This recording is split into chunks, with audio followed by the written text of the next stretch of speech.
Did you ever think you would make it? I feel I'm so close, I could taste sweet victory.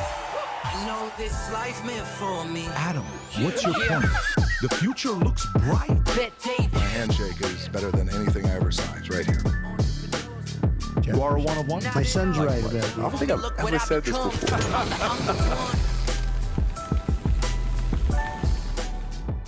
All right, we're officially live. We got an audience in the house. Make some noise, folks. We got the folks here at the Boardroom Cigar Lounge watching the State of the Union together. My wife said, what time is he going to be coming home tonight? I said, look, it looks like he wants to break a record tonight. I don't know what that means. If the guy breaks a record tonight, you know we're here till midnight because he's going to have, they got 30 minutes to shake hands, okay? Yeah. Then the record, all-time record is $1:28. Hour 28, it was by Bill Clinton when he broke the record, longest ever. And if he says he goes 2 hours, there's a Kalshi bet right now. Rob, what is the Kalshi bet right now? Not the bet, but Kalshi numbers that are looking at on how long he's going to be going. Some are saying over 2 hours. There are people saying that he may be going over 2 hours tonight. What is the number? 1.3 million has been put up. Look on at what, all though? those. 1.3 million on 90 minutes or above. 86% chance above that. Look at the jump today, 78% is saying, so what is, can you go more markets? Let's see what's above 2 hours. Go to 2 hours. 2 hours, 120 minutes. 76% say he's going to go over 100 minutes, which is hour and a half. Hour and 40 minutes. Ooh. It's an hour and 40 minutes. So we'll see what's going to happen. There are a lot of people that are not going to be there tonight. A lot of senators, congressmen will show the report here in a few for you to see. Some fun facts about the State of the Union. It is mandated. It is required by the president to give an update to Congress.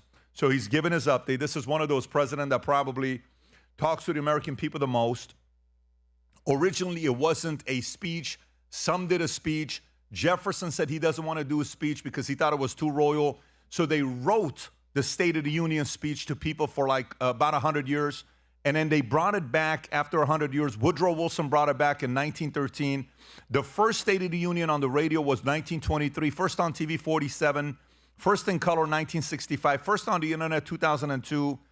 And then it used to be called the annual message. FDR changed it to the State of the Union.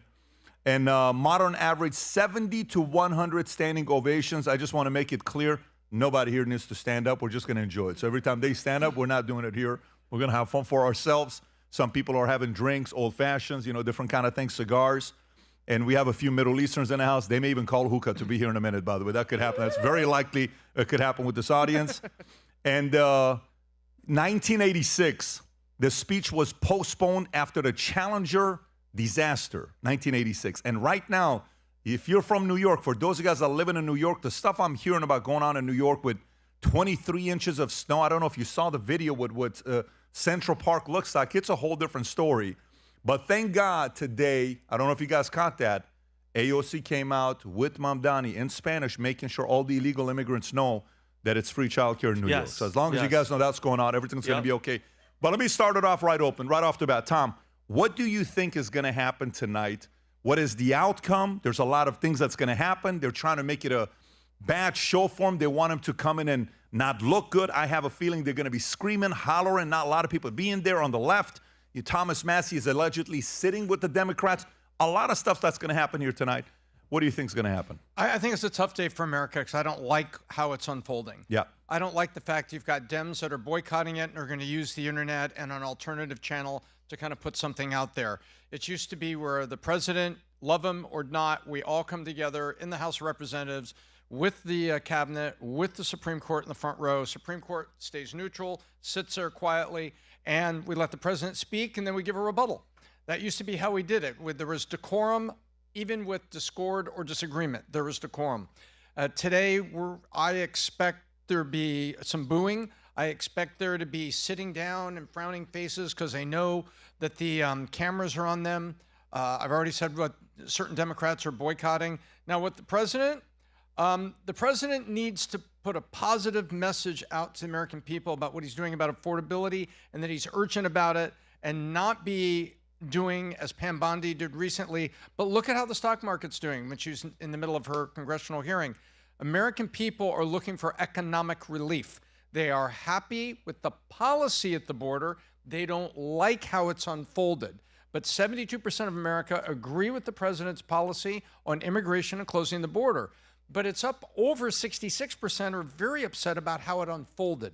So I think the president is going to come out and count his victories.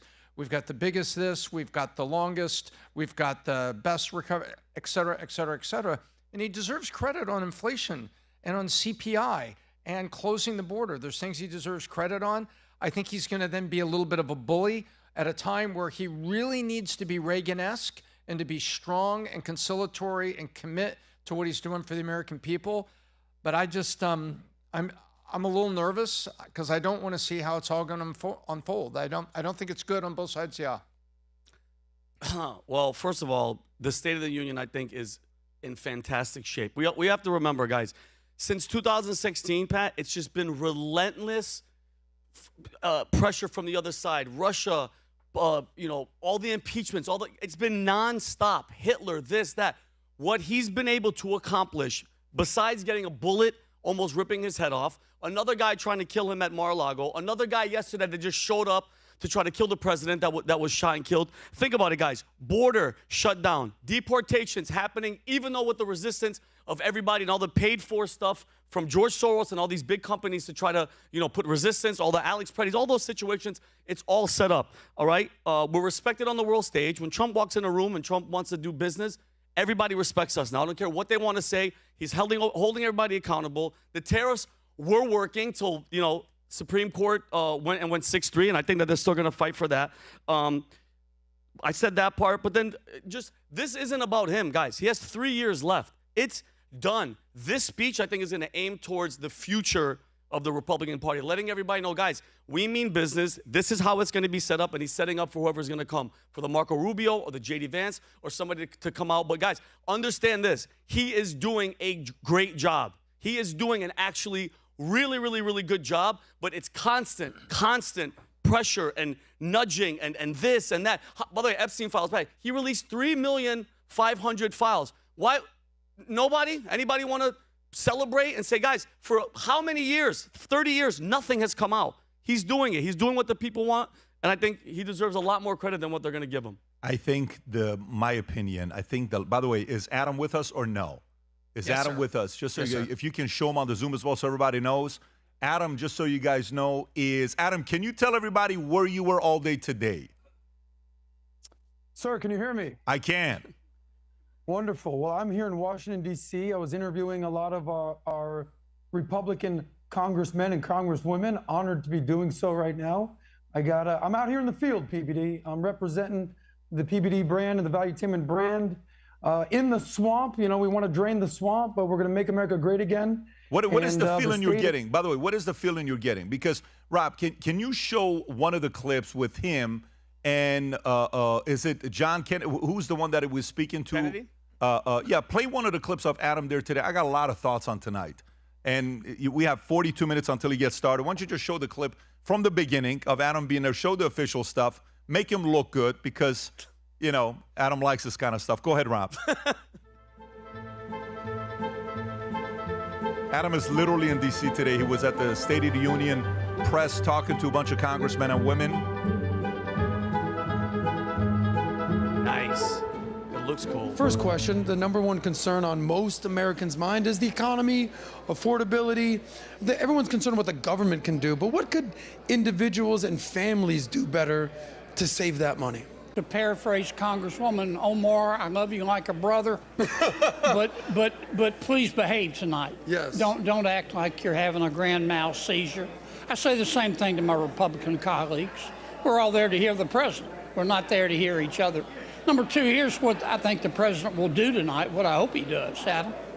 I hope he will look at the American people in the eye and talk to them about things that moms and dads are worried about when they lie down and try to sleep at night and can't.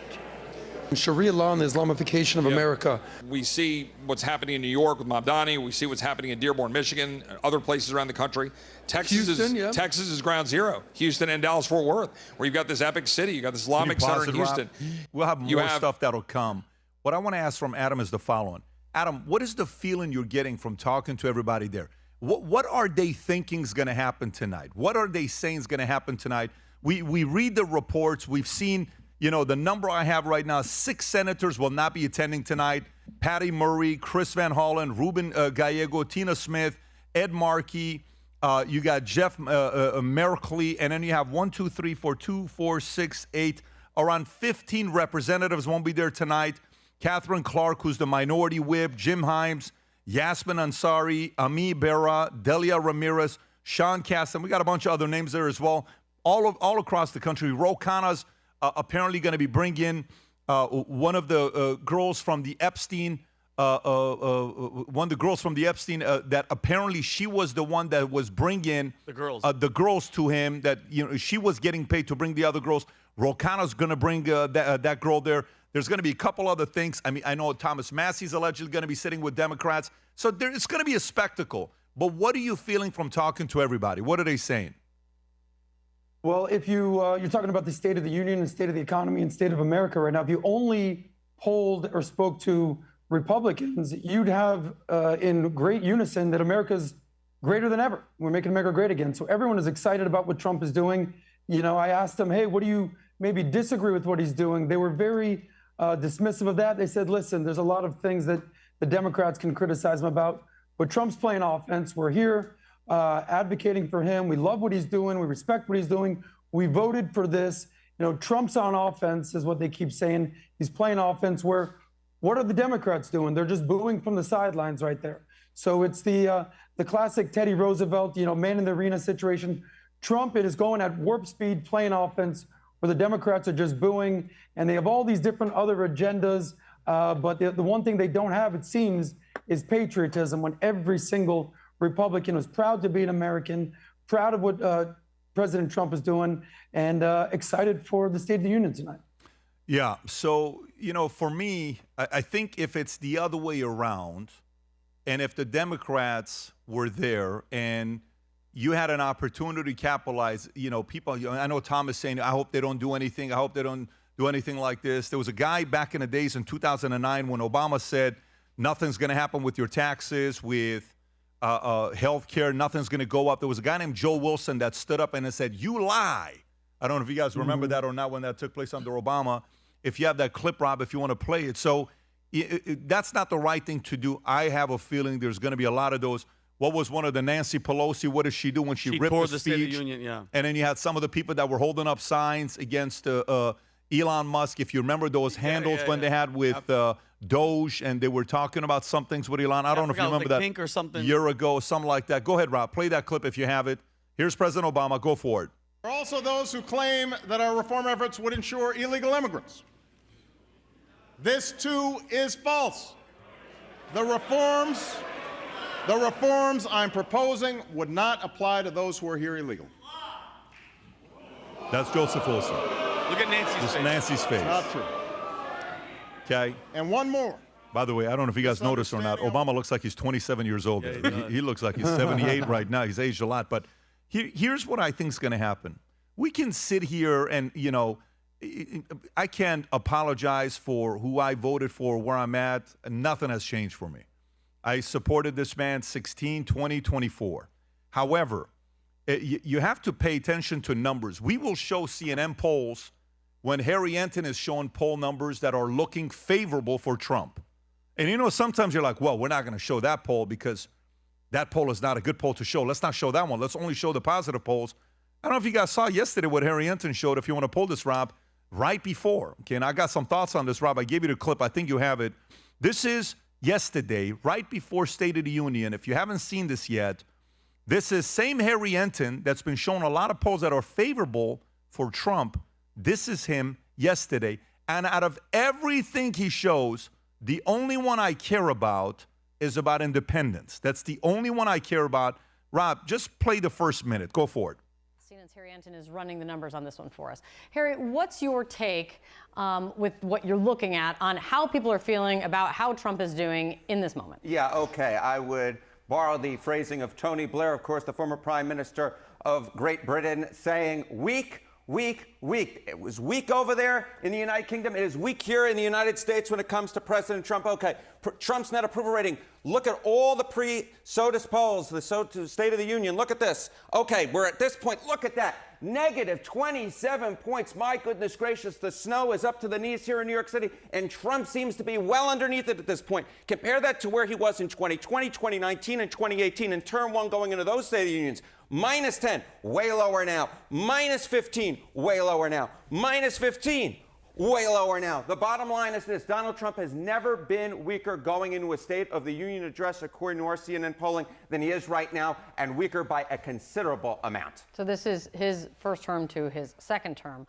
How does it compare to other presidents at this point in their second term, though? Yeah, okay. It's not just that Donald Trump is breaking records compared to himself when it comes to State of the Unions. He's breaking records compared to other presidents at this point going into a State of the Union. What are we talking about? Look at all the 21st century presidents on your screen right here. About at this point in the second term going into the State of the Union. Trump at minus 27 points. Obama was at minus 15 points. George W. Bush was at minus 11 points. You don't have to be a mathematical genius to know that minus 27 points is considerably lower than minus 15 or minus 11. So Trump isn't just weaker than he's ever been going into a State of the Union address. He is weaker than any other president this century going into a State of the Union address at this point in their second term. You're talking about it all throughout the show as we're going through these numbers, but talk about what is driving this drop for the president. What is driving this drop? I said record was the name of the game when it came to this segment, right? Talking about the lowest Trump has ever been going into the State of the Union, the lowest that any president has been this century going into a State of the Union at this point in their presidency. It is also the weakest that Donald Trump has ever been with independents. Look at this drop. We've been talking about it the past few months. At this point, a year ago, Donald Trump was at minus 13 points. Look at this.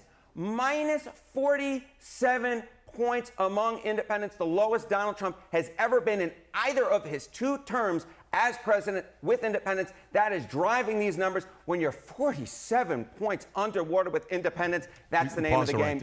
Okay, so how do you feel about that? What do you think about that when you see a number like that? Do you guys feel anything when you see a number like that? What do you think? What does it make you think? You'd like to see the poll. I think Harry Enton's fairly fair. You know, when you look at some of these things, to me, here's how I process it.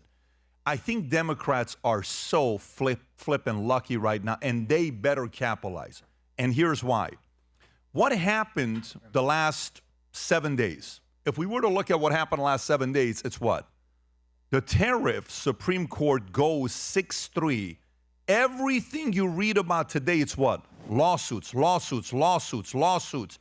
EU is going to come back and say, we're not going to meet the tariffs that you're saying because your own Supreme Court is voting against you. What the tariffs did when they went 6-3, that threw a lot of people off. That Supreme Court went the other way. Now, we know there's still other ways that he can go about it. You know, you're going to hear FedEx today. What did FedEx today come out and say? Officially sued to get their money back. Not just a press release.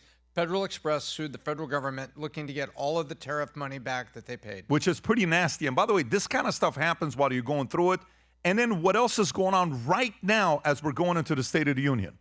You got the indecision. What's going on with Iran? Everyone's wondering what's going to happen here. So the independents that are in the middle, they're sitting there saying, are we going to do this? Are we not going to do this? Some of them are going to be non-interventionalists. There's a lot of stuff that's going to be going on. And I think tonight, there's going to be so many surprises unknown that they're going to try to rattle the president. But here's what I think is going to be happening.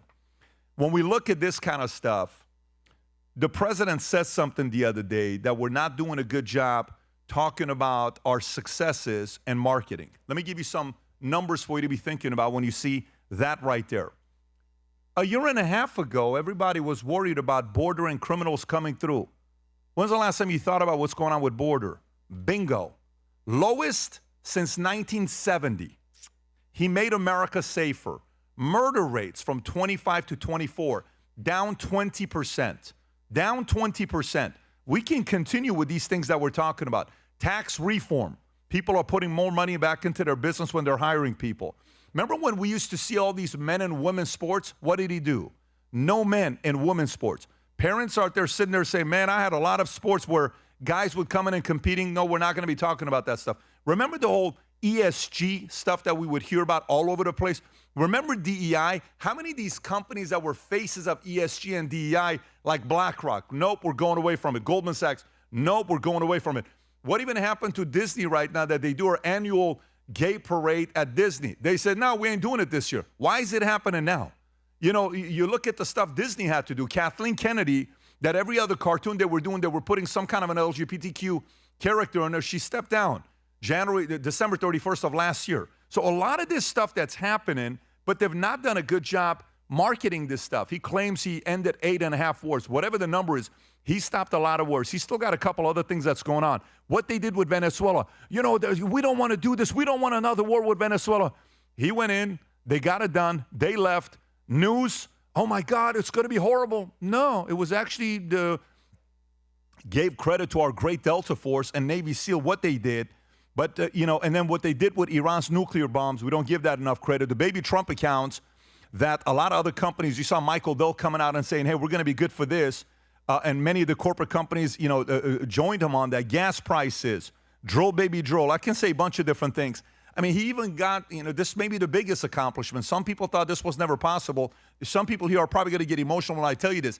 He was the only man in the history of America that was able to get Rosie O'Donnell to leave America. That's a massive accomplishment. I mean, you guys got to realize this kind of stuff is not easy to do. We've had Obama, Clinton, Bush. A lot of people couldn't pull it off. Even Biden couldn't pull it off. But she left. So in all seriousness, I do think if I am a campaign strategist for Democrats, you best capitalize off of today. But if you push too far, people going to see you as well when it comes down to midterms this year. But I don't think the Republicans don't have anything that they need to address as well. I do think affordability is something they got to address. I do think this Epstein stuff was a big fumble. I do think the Epstein stuff, Pam Bondi handed that to the Democrats. Here you go. Thomas Massie and Ro Khanna ran with it. And it was like, oh my God, where's the other stuff? Where's the other stuff? Where's the other stuff? Instead, you could have done it in a very methodical, structured way, not in the way that they did it that turned into the fumble it was. That was a massive screw-up. That created a lot of noise. So today, as much as we know all this stuff, and FYI, when you know, my friend Tom here will say, you know, I hope everybody stays classy tonight. I hope everybody does this tonight. I mean, look, here's what I know about how the world works. I used to do business videos, and these business videos used to be, here's how to hire, here's how to raise money, here's how to do this, here's how to, okay. Everybody liked me. Oh my God, your business content is great. Here's how to expand into a new market. Here's how to sign, you know, here's how to do this. Oh, this guy's good. The moment I gave my opinion on political issues, I officially had enemies. So should I sit there and say, feel sorry for me? No, I knew it was coming. What happens when you give your opinion? You have a different opinion. Someone's going to come and push back. Oh my God, he's this, he's that, that's how the market works. If I go out there and say some stuff about Islam and what some of the folks that do the Islamists, and I say some markets are not safe, or somebody may come back and criticize and say, you know what, you're all about Israel. That's what you are. You're taking us $7,000. It's a very natural reaction. I'm not surprised by it. So meaning, if they pull off a publicity stunt today at the State of the Union, don't be surprised. You know why not? The president brought 3 of Bill Clinton's victims at a debate with his wife standing right next to him that he's debating. Do you understand what I'm saying? So President Trump is very comfortable wrestling with everybody. But he's a big boy. He's going to come in. I have a feeling he's going to do what he does best. He's going to put it in their faces. They're going to hate it. They're going to lose their shit. He's going to stay calm. He's going to deliver his message. God willing, he does that. We don't know what's going to happen. Temperatures are pretty high right now. But I do think they're going to capitalize off this, the polls, the numbers, the issues with Epstein. I think Democrats are salivating right now. By the way, the Supreme Court ruling could have been done next week. Big difference. Imagine he does the State of the Union tonight and they announce Supreme Court next Tuesday. Imagine if those were the dates. Very big difference in storyline, right? So just think about how everything happened in a certain way leading up to this. And there's a reason why they call him Teflon Don, because he knows how to handle it. We've never had a guy like this before as a president, so I'm actually excited to see what he does here tonight. Tom, your thoughts? Well, I agree with you. You got to have an opinion. And I voted for him. I don't regret that I voted for him. I love all the victories. I want to see more from the economy, and I want to hear a strong plan for the economy. I know that he's going to spike the football on the border, and we should. And he's got a lot of things he could talk about. I want to hear a strong plan for the economy. That's what I want to hear. My comment was, I kind of long for the days where there was statesmanship and decorum, because it's not what we look like to each other. We'll fight in the bar and things like that. We're Americans. I just hate that the rest of the world sees this. I hate the rest of the world looks at it, because we are the leader. $31 trillion. This is this huge economy and this world leadership. And where we are, the world needs us. The world is safer when America is strong and America is in control. The world is safer. That's just a fact. History proves it. The Europeans saying, the Yanks are coming.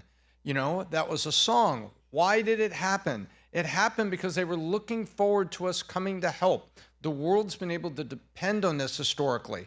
Yeah, we've had our faults, but I want to hear a strong plan tonight for America, and I hate when the discord kind of spills over and you've got Europe making the comments like they're making, because, look, without firing a shot, he went through Europe and he got trade deals done. Those deals were done because we had been abused. We were the weaker party, having been abused in some of these trade and tariff deals that Europe had. And he goes, no more. We were funding NATO to protect them. And he said, pay your own way. We'll pay to be a part of it, but you got to pay your own way.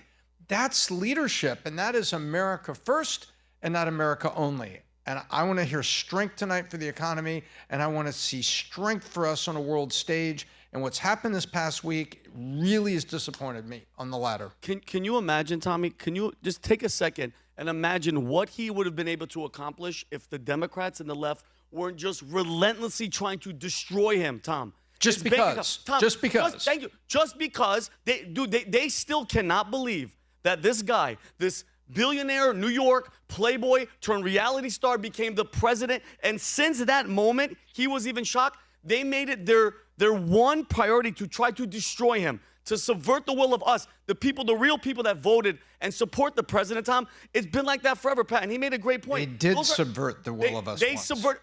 Oh, this is a known fact. Obama and Brennan and all them spied on an incoming president. Hillary did the Russia collusion thing. He was already set off on a crash course. How can you, Pat, how can you do your job if 5 people from this room are spying on you, setting stuff up, tapping your phone, oh, you went over here, oh, he's a Russian asset, for 4 years, and he still was trying to do his job. And then we're finding out in Fulton County, they're investigating on all the cheating that was happening in Fulton County, blocking all the windows and doing all that stuff. And then is it weird, Pat? We talk about affordability. We talk about tariffs. Pay attention.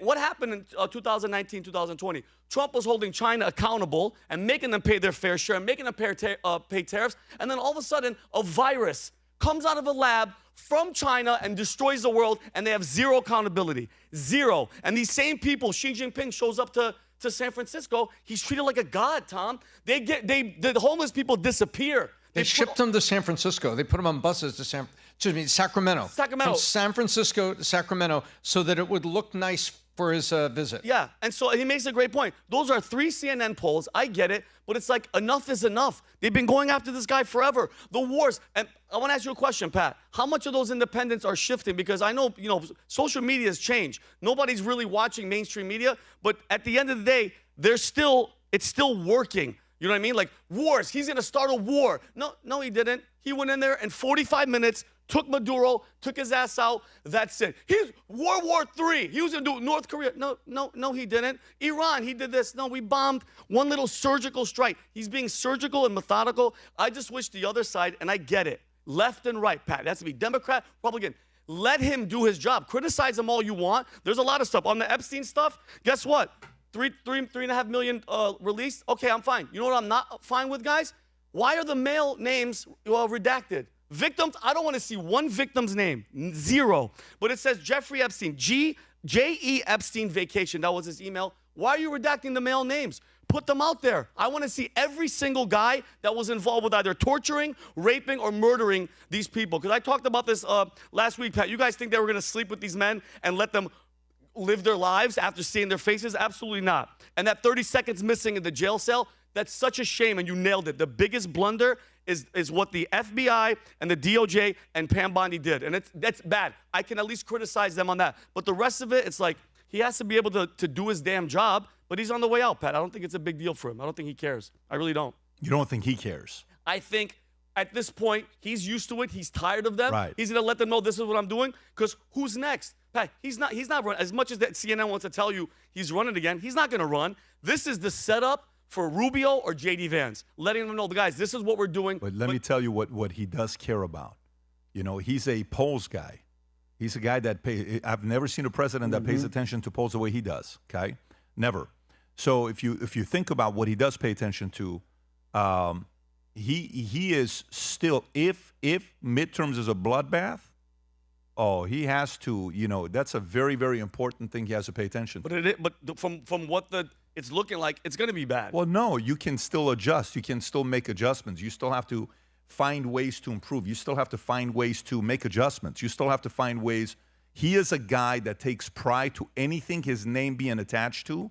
He has a lot of pride behind it, if his name's attached to it. So, no, I do think he cares, because the way these people set up America at the beginning, like today I was interviewing the founder of Palantir. He was right here. We're sitting down having a conversation for 2 hours. And he explains about the Supreme Court. And we talk about the AI and all this stuff. And I said, why do people think Palantir is an evil company? He broke it down in a very interesting way. But one of the things he said is, isn't it amazing how these philosophers built America, this Constitution that protects us, this piece of paper, what they wrote, 1776 to 1789, to make America in a way where, would I like the president to be able to have more decisions being made? Of course. Would I have liked the tariffs to have gone his ways? Of course. Would I have him to be able to make a lot of executive decisions and things go his way? Of course. But would I have that at the cost of somebody on the other side who's crazy to be able to come and do things that I fully disagree with? No. Let's trust the Constitution. That is why we comfortably say, this is why you and I wear this right here. When we wear this and we put this on and people see this beautiful, says what? USA, red, white, and blue. The flag on the side. This is why we comfortably say America's the greatest country in the world. Amen. This is why right now, can you yell out what country your family is from? Okay, on 3, scream out the country your family is from. 1, 2, 3. Ukraine. Did you hear a consistency of a country? No. I did hear Cuba, though. I can tell you, somebody said Cuba over there. How many of you guys are Cuba? We're in Miami. Like half the people are from Cuba. 2 people are from Cuba. But you heard everything. That's what makes this the greatest country in the world. And when you become a president, I like the fact, like for us, Vinny. Yes. Every quarter we do calibrations for employees. And what do they get judged on? 5 things. What are the 5 things? Effort, attitude, teamwork, innovation, and results. EATER, what we call it, right? Effort, attitude, teamwork, innovation, results. We do that quarterly. And we say your score's dropped. And it's 0 to 10. It's all to 50. So if you're between 25 to 38, 39, meets expectations, 39 to 44, 45, exceeds. Then you got, outstanding. And hey, does not meet. Hey, you need improvement. The calibration we have in America is midterms, and then we got elections. And you better perform. And the debate of going back and forth, what model would be a better model, that's a whole different story. By the way, for those of you guys that also love America, let me give a quick shout out before we get this thing done. Rob, can we show that the guys that the crew play this clip? I just love seeing our American flag and a merch that we have here. We got our guys who are in Italy at the Micam show walking around wearing American flag material. Yes. Go ahead, Rob. Play the clip. Go for it. Oh. You just had a minute ago, Rob. Go for it. If you love this country, show it. Lead with pride in the Valuetainment USA collection. Designed for freedom thinkers, built for everyday leaders. Red, white, blue. Purpose. Wear what you believe in. Valuetainment USA. Go to vtmerch.com, place your order for the USA hat and the Future Look Bright gear. Represent. Go to war, confuse your peers. Any reason why you're wearing a USA hat? Yeah, because I love this country. By the way, you got 2 hockey teams, men and women.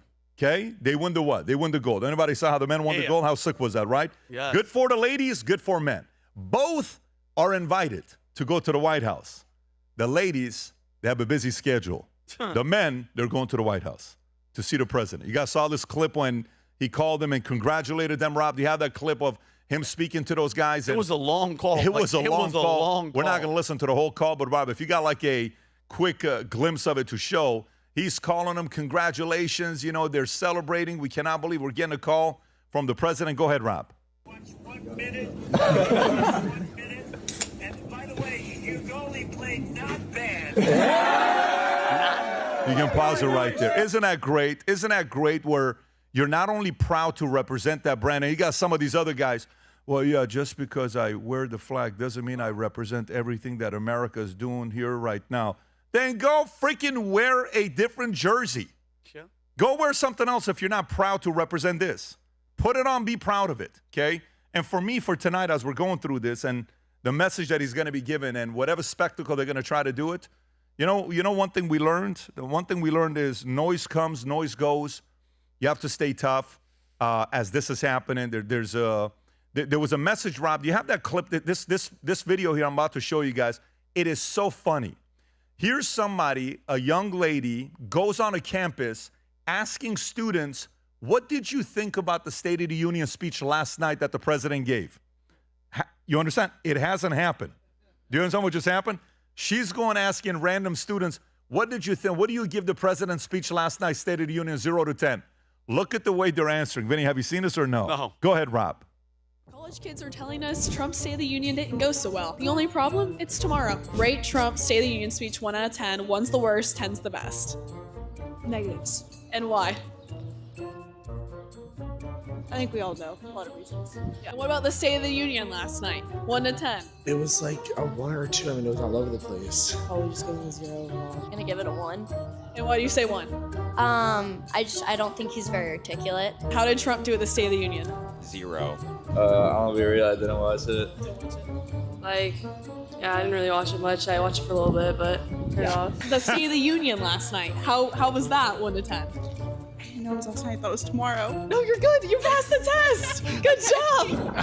Is that now wild? Kids are going to college. They don't even know. They're like, that wasn't good. Yeah, and then I watched a little bit of it, Vinny. It was terrible. Yeah, and then we talk about indoctrination and then you talk about why are people hating and why do people hate Trump and why are independents thinking a certain way? Guys, it's still, unless you're following, a lot of people say, oh, no, I don't get involved with politics. No, politics is involved with you. I don't care, even if you want to be completely oblivious and walk around like everything's fine. Think about it. They didn't see anything. They just know. They've been basically trained to know, no, he's horrible. The lemmings are programmed. Exactly. And they're like, in the history of time, besides actually Hitler, has there ever been a time where people are openly going, oh, no, that guy is Hitler?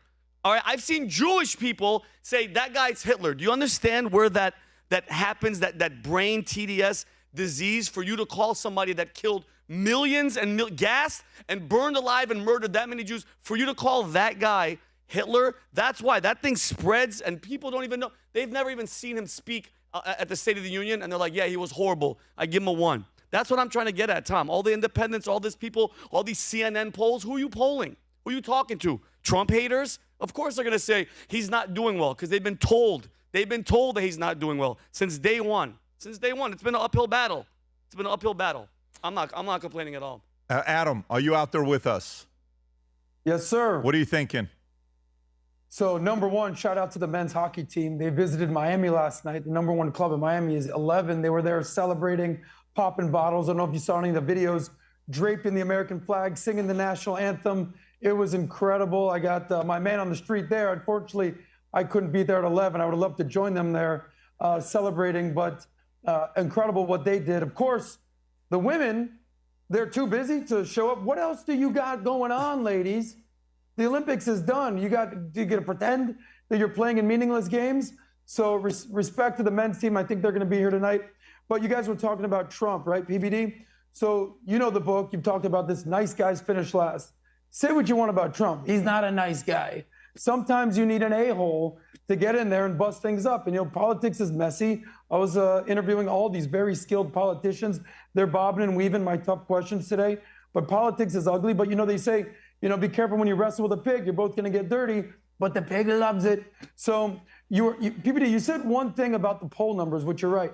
Trump genuinely is concerned about his poll numbers. Not so much about the Dems, but the independents. You talked about the independents. I think he had the biggest drop in independents in a long time. But if I'm going to quote John Kennedy, he's like, if you trust the polls, you might as well trust Justice Smollett. So who knows what's going on, but Trump is going to get up there, play offense tonight, show patriotism. And one last thing, one of the greatest gifts that Trump, unfortunately, unforced error, that he gave to the Democrats were these two people that were killed by ICE.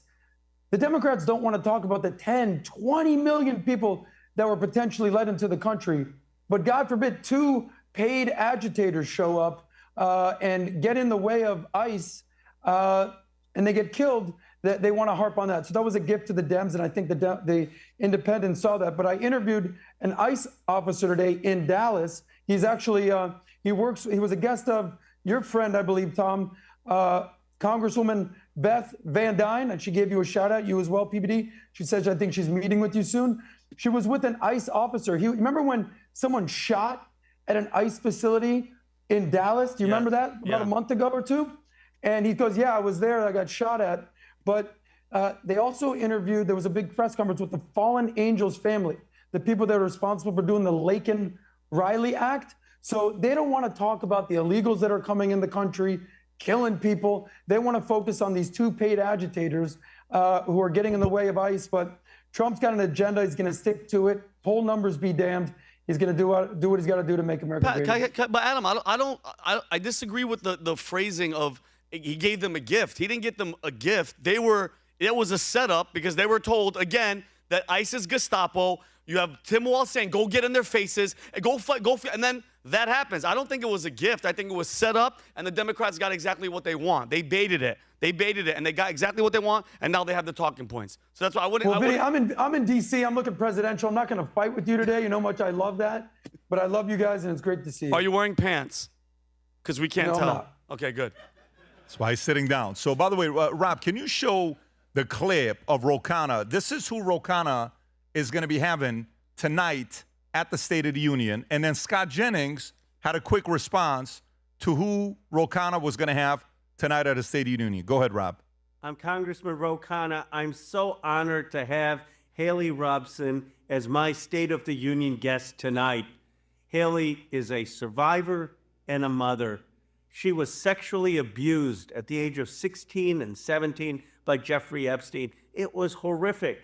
And I'm so offended that today people are attacking her, even though she went through some of the most horrific things imaginable for any human being. You know what I think? Instead of attacking survivors, how about we start holding the perpetrators accountable? How about we start holding the Epstein class accountable? It is only because of the courage of people like Haley that Thomas Massie and I were able to release the Epstein files. They stood in front of the Capitol. They shared and relived their trauma. They showed so much courage. They moved the nation. And my commitment is we will not quit. We will not rest until we get justice for the survivors. Haley, thank you for being with us today. Thank you so much for having me. It means the world to be able to walk into a room where I know that I am respected and outspoken, and I have the backing of Thomas Massie and Ro Khanna. The support means everything to survivors everywhere, and we will bring the fight to D.C. Thank you for having me, Ro Khanna. Thank you. You are inspiring the country with your courage. Thank you. But by the way, if I know the story correctly, she was in the documentary, the 4-part documentary, and she was the one that was bringing other girls and making $200 per girl she brought. And if I'm not mistaken, she's the one in the documentary that says, why am I getting arrested? What did I do wrong? And they're like, wait a minute. You're bringing these young high school girls over to Epstein. And if you haven't seen a 4-part documentary, you have to watch it if you've never seen it. If you can play the clip of Scott Jennings responding to Ro Khanna, here's what Scott Jennings had to say. Go ahead, Rob. You heard the name there, Haley Robson. Now, Ro Khanna says she is speaking for the survivors, but is she? The files show something completely different, that Haley Robeson was, in fact, someone who worked with Jeffrey Epstein to recruit young women to the island. According to CNN's reporting, and I'm just going to read it to you, quote, Robeson told police she remembered bringing 6 girls to Epstein and told authorities she was like a Heidi Fleiss, the Hollywood madam who ran a high-class prostitution ring. Robeson provided police with the names of some of the girls she had brought to Epstein's house. She gave the officers the cell phone numbers for 4 of them and told police she wanted to assist the investigation in hopes of receiving lesser charges for herself. Here's more from CBS News. Haley Robeson received $200 payments each time she escorted a new masseuse to Epstein's home, according to the police reports. Robeson targeted girls from the rural area outside Palm Beach, where she grew up, because Epstein believed they were less likely to complain to authorities. Here again, Robeson likened herself to the so-called Hollywood madam Heidi Fleiss in an interview with Palm Beach police. And Epstein, she said, once admonished her for bringing a 23-year-old recruit to his home because she was told, the younger, the better. So of all the possible people that Congressman Ro Khanna could bring to the speech tonight to highlight the Epstein issue. He's got a point. No, he definitely has a point. Okay, and I'm going to play devil's advocate. These girls were 15, 16, Virginia Giuffre, God rest her soul.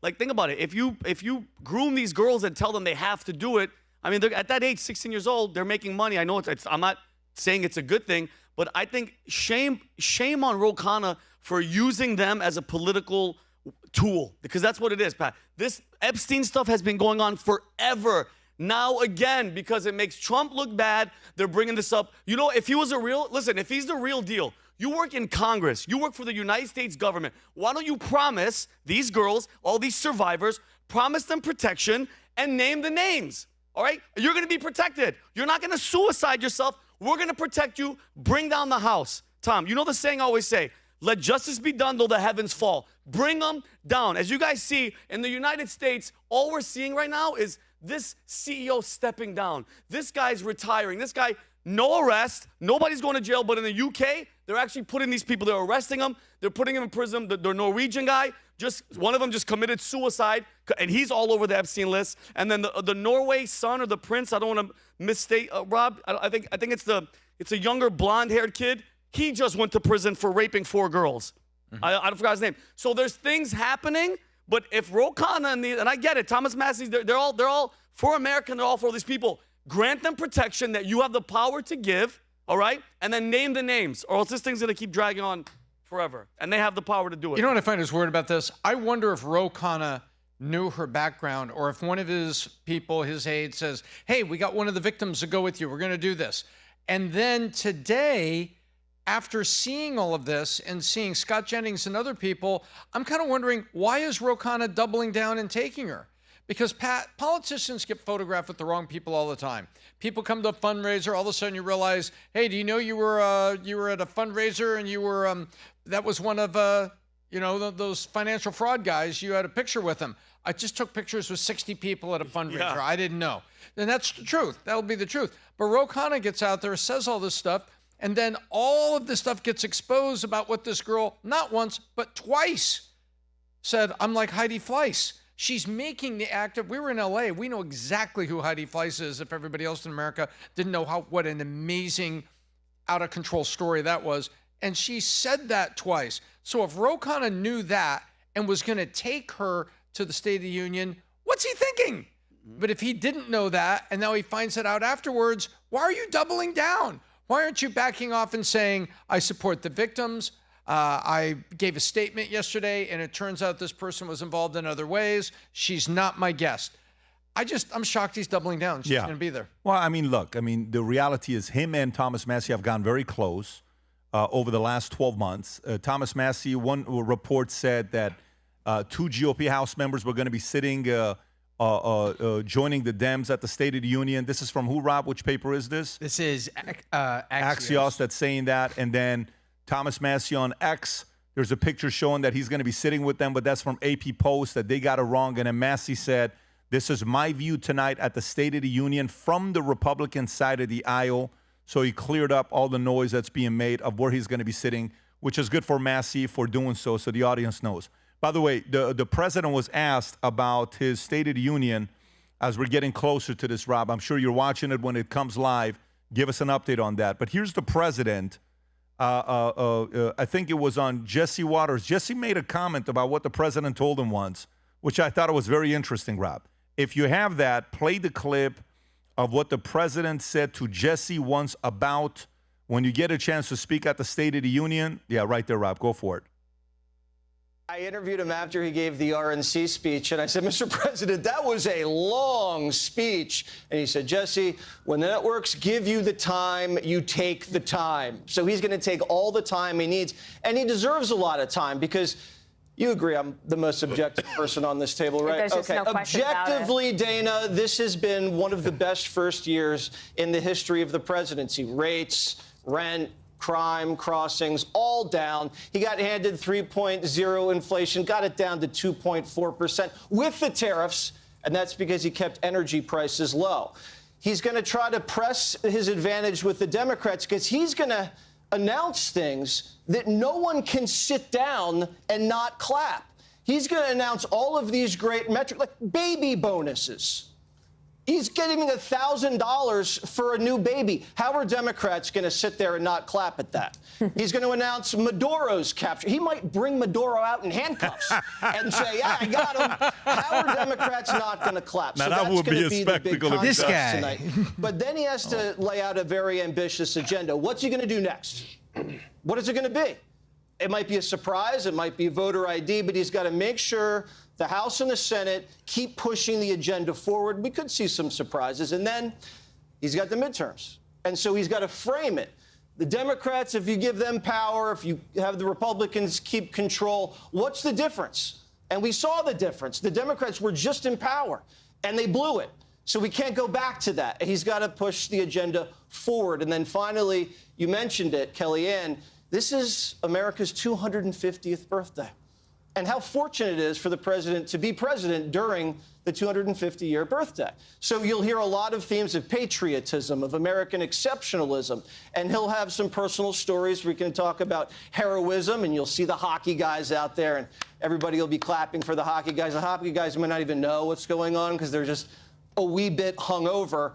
But if we can just keep this momentum going, I know you're not going to change things right away, still kind of hungover from Bidenomics, but if he could just make sure the country understands where we were and where we're going, I think we'll be in a pretty good place to restore the American dream. What are you thinking? He actually made me think about that moment of the surprises where people aren't going to be standing up, like to see how despicable they are. Remember the DJ, what was his name? DJ Daniel, the 13-year-old black kid that was a cancer survivor. They made him an honorary Secret Service agent. And guess what? And people were sitting down. Everybody, I'm crying. Everybody's crying. Every Democrat just sat there, didn't clap, and they didn't give. That just shows you the disdain and the hate. I'm very curious to see what he's going to do. Well, he could save puppies from like a burning building. People would be like, Oh, there he is. Democrats. Just a kid. Yeah, look. Oh. All the Democrats were sitting down. You remember that moment, Pat? Of course. All sitting. All still sitting down. Yeah, but listen, can I share some good news with you guys? Some people, we need some good news. Rob, go ahead and play this clip. We want some good news for everybody here. Go for it, Rob. Okay. Will you run again? I haven't decided. You're still thinking about it? I might. Yeah. Do it. That's what I've been saying. That's what I closed the book and I'm like, oh, she wants to. She's just thinking about it. If that was my impression. I don't know if that's what you intended, but that was my impression.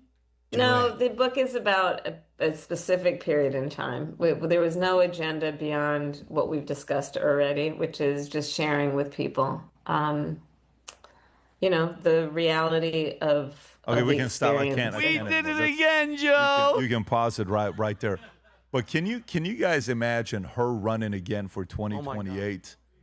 Yeah, well, I think it's the other way. To me, it's like, please, yes. Like, trust me, you would like to see that happen. Did you guys see what Newsom said the other day about Kamala Harris? Oh, yeah. Did you? Yeah. Do you have that clip, Rob? Oh, this is fantastic. Where he said, I don't think anybody's going to understand what he was saying except for him and Kamala.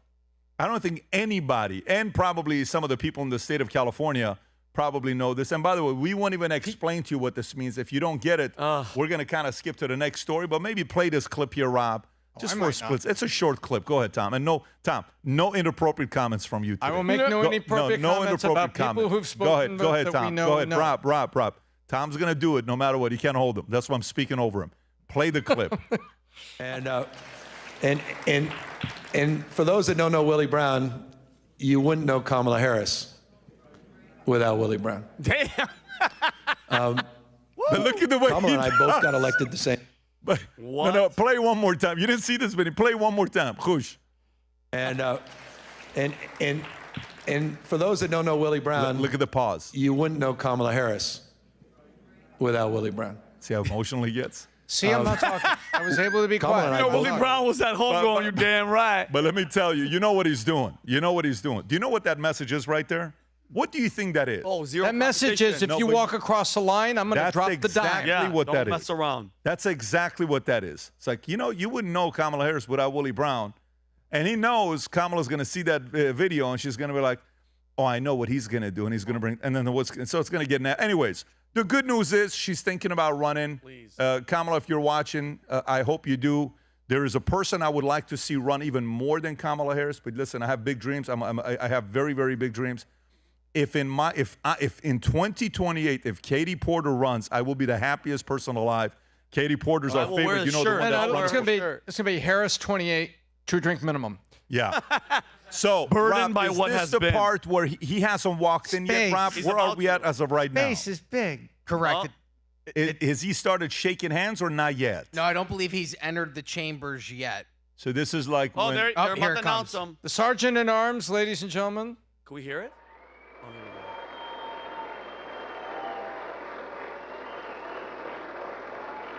By the way, if anybody here wants to go get a drink, you may want to do it now, because once it goes, you may want to stay focused and locked in. So you got a couple minutes to get yourself a drink. 9 minutes to get to the stage. Yeah. Everybody, my God, everybody drinks. Mr. Speaker, President of the United States. All right, so he's in the house. Let's look at his face. See how he looks. John Thune, Biola University, right behind him there. See his face. What's he looking like? I just want to see face. Show me face. Nice spray. Okay. He's chilling. But you know what it is. You can mute it, Rob. To me, you don't pause it. Just mute it, Rob. Let it keep going. Yeah, there you go. To me, if you can press the button so it's live, Rob, like go straight to. Yeah, there you go. Thank you. So if you think about, guys, if we can keep it down, guys, because. Fellas, guys, Roberto, live. talk in the back. Not here, buddy. My God, Roberto, this is why he's successful in life. He makes sales. He's talking. No matter where he goes, he's prospecting, meeting people. No, but to me, you know what I love about this guy? In my opinion, I think he's looking for this. Really? I think he can't wait for it. Because what is the story? In the area of 50 of the most impossible, most difficult things he's overcame in his life, where do you think this ranks? In his life? In his life. This has to be like number 49. No way. Oh, no, wait, no. Oh, no, you mean this event? No. He's overcame in his life. Where does this rank? I thought you meant No, in his life, where does this rank? You said top 50. I said 49. That's the point. I don't think it's I don't think it's coming back, mugshot. No. Mar-a-Lago's worth $18 million, trying to deplete all his cash. E. Jean Carroll, you got Karen McDougal, all this stuff. This ranks nowhere. Yeah. He is looking forward to delivering the message, and I have a feeling in his own unique way he's going to give the middle finger. Adam, I'm coming to you, Adam, up there. What are you thinking? What predictions can you give about how he's going to be doing tonight? Is there any surprises you think he's going to give? Did anybody in there, when you're talking to them, whisper to you, he may announce this tonight, he may announce X to you tonight? Did anybody say anything to you? It's funny that you asked that, because everybody has opinions on Trump, and they're going to obviously side with him. And I said, what do you think is going to happen tonight? Nobody knows. That's the beautiful thing about what's going on here tonight is Trump announces everything. He's not the type of guy that you want to keep a secret from or with. But no, I asked her, what are your predictions for tonight? Nobody has an idea. Do you think that Trump has something up his sleeve, an ace card? Of course. Is he going to bring out women? Is he going to give out money? Who knows what's going to happen here? It remains to be seen. But I just want to circle back on one thing. You guys were talking about Epstein. You know who Jamie Raskin is? Yes. Remember that guy? Of course, yes. Okay. The amount of political theater that I'm seeing here, in the rotunda where everyone's hanging out, all the legacy media is there. Jamie Raskin is there with his "Stand with the Victims, Release the Files" slogan on his shirt. And one of the news reporter goes, Congressman Raskin, you've had 5 years to address this. Why now? He's like, check my record. But it's complete political theater. And I've seen it for myself. The fakeness, the inauthenticity that's going on here. Maybe Vinny and I will come here and do a skit next time, but it's absolutely ridiculous. They've got nothing to run on.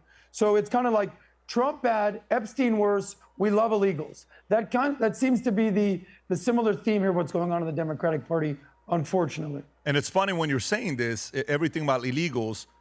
Rob, can you play that clip today from AOC? She's already up there, or he's about to wake his way up? Yeah, go to the AOC clip, Rob. I think we have about 2 minutes left when you're doing that. Here's AOC and Mamdani. Rob, because they're going to speak in Spanish, let me read the tweet first right above it, and then we'll go right to it. Zoom in a little bit. This is from Mario Nafal. Mamdani and AOC released a Spanish language ad telling illegal immigrants to sign up for free childcare in New York City. Working American parents can't afford childcare for their own kids, but sure, let's subsidize it for non-citizens first. Go ahead, Rob. Hola.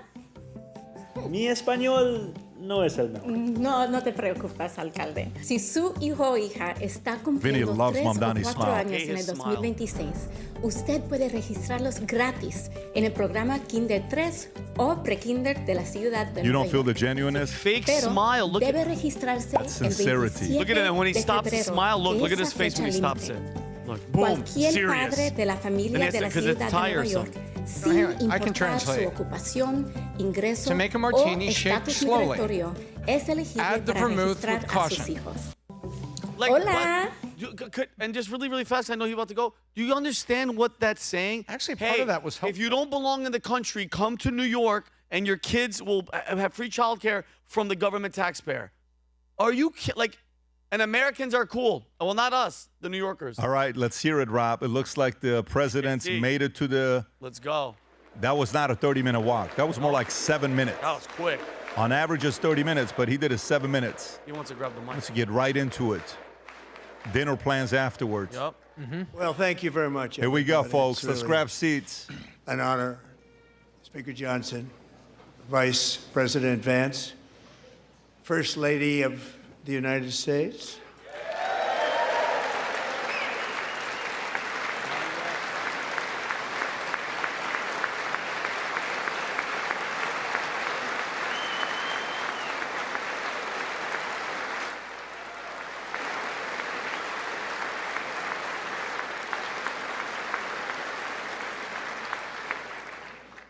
Second Lady of the United States.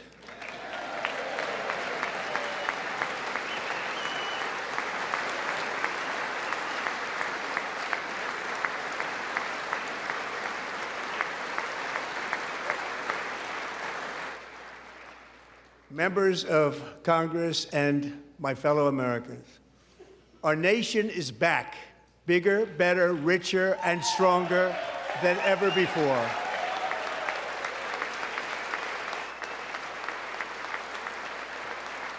Is Supreme Court there or no? I don't see them. Nope. Oh, they are. Yes, they are? yes. Not all of them.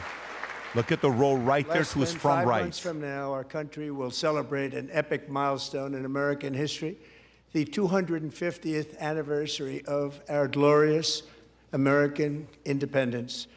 This July 4th, we will mark 2.5 centuries of liberty and triumph, progress and freedom in the most incredible and exceptional nation ever to exist on the face of the earth. And you've seen nothing yet. We're going to do better and better and better. This is the golden age of America.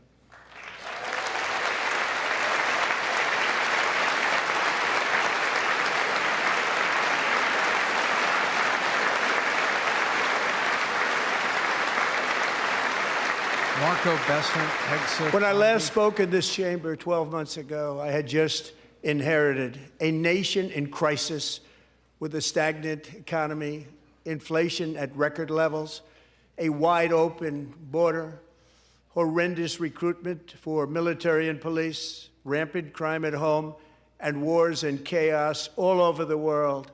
But tonight, after just 1 year, I can say with dignity and pride that we have achieved a transformation like no one has ever seen before, and a turnaround for the ages. It is indeed a turnaround for the ages.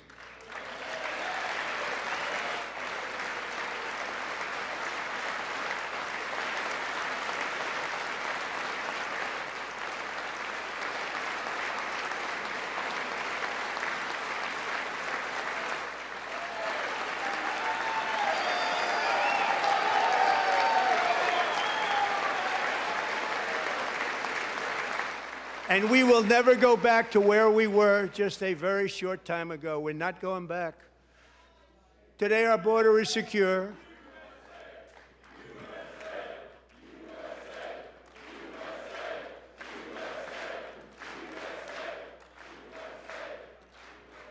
Thank you. Today, our border is secure. Our spirit is restored. Inflation is plummeting. Incomes are rising fast. The roaring economy is roaring like never before, and our enemies are scared. Our military and police are stacked, and America is respected again, perhaps like never before.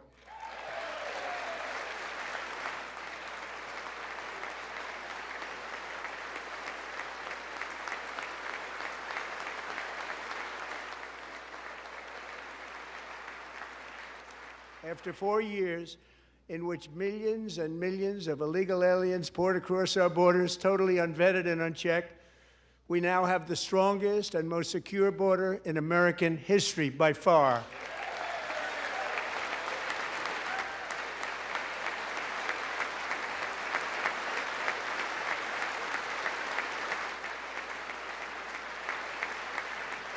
In the past 9 months, 0 illegal aliens have been admitted to the United States. That's 0. Bingo. 0.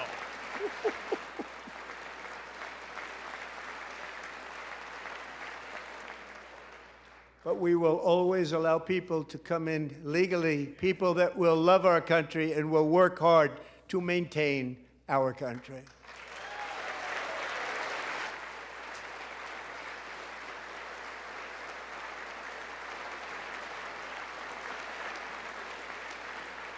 The flow of deadly fentanyl across our border is down by a record 56% in 1 year.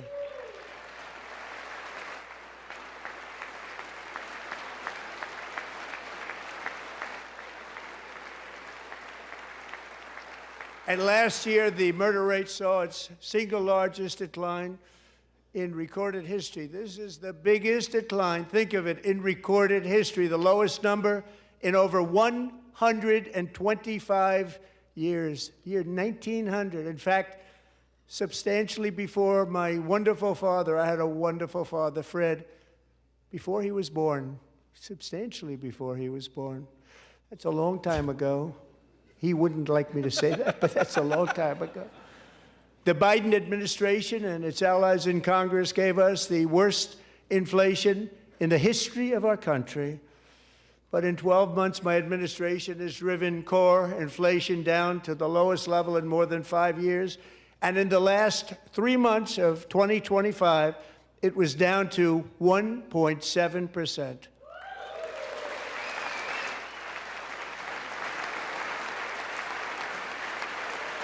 Rob, which account are you on that's showing this? Is this the White House or C-SPAN? The White House. Okay, then Gasoline, that's why they're which adding the reached a stats peak to the of right. over $6 a gallon in some states. Interesting. Under my predecessor, it was quite honestly Good for a them. disaster. It is now below $2.30 a gallon in most states, and in some places, $1.99 a gallon. And when I visited the great state of Iowa just a few weeks ago, I even saw $1.85 a gallon for gasoline.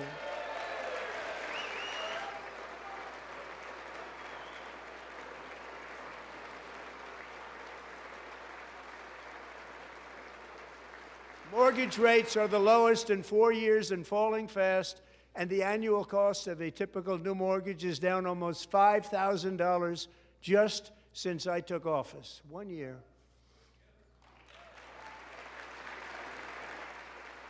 And low interest rates will solve the Biden-created housing problem while at the same time protecting the values of those people who already own a house that really feel rich for the first time in their lives. We want to protect those values. We want to keep those values up. We're going to do both. And we are going to keep it that way. The stock market has set 53 all-time record highs since the election. Think of that, 1 year.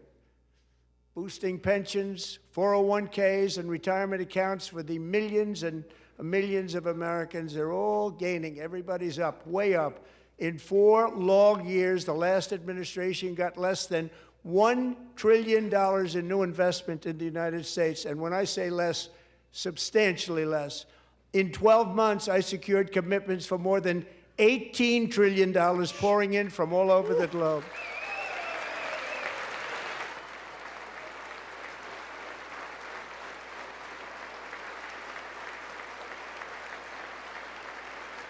Think of it, much less than $1 trillion for 4 years versus much more than $18 trillion for 1 year. What a difference a president makes. A short time ago, we were a dead country. Now we are the hottest country anywhere in the world. The hottest. The hottest.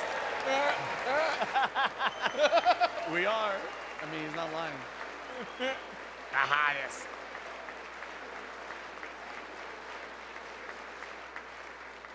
As thousands of new businesses are forming in factories, plants, and laboratories are being built, we have added 70,000 new construction jobs in just a very short period of time. It's getting bigger and bigger and stronger. Nobody can believe what they're watching. American oil production is up by more than 600,000 barrels a day, and we just received from our new friend and partner, Venezuela, more than 80 million barrels of oil. Our new friends.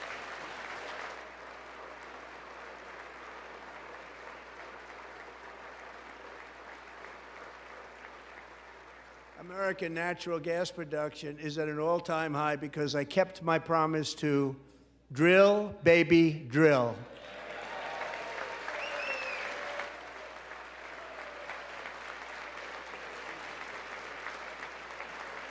He's going through greatest hits. Mm-hmm.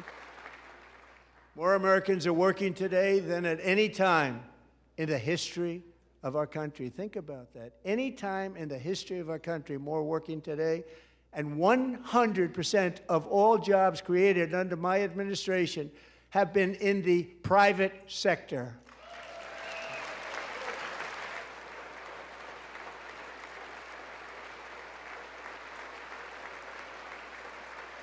I love when he steps back.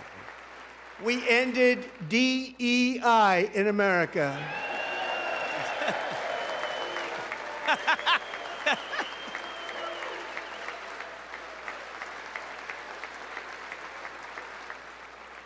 We cut a record number of job-killing regulations, and in 1 year we have lifted 2.4 million Americans, a record, off of food stamps.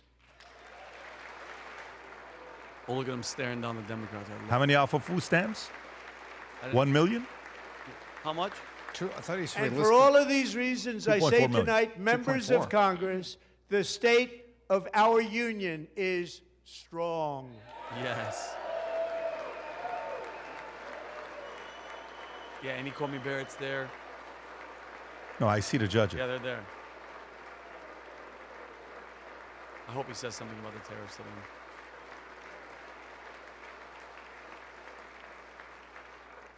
Our country is winning again. In fact, we're winning so much that we really don't know what to do about it.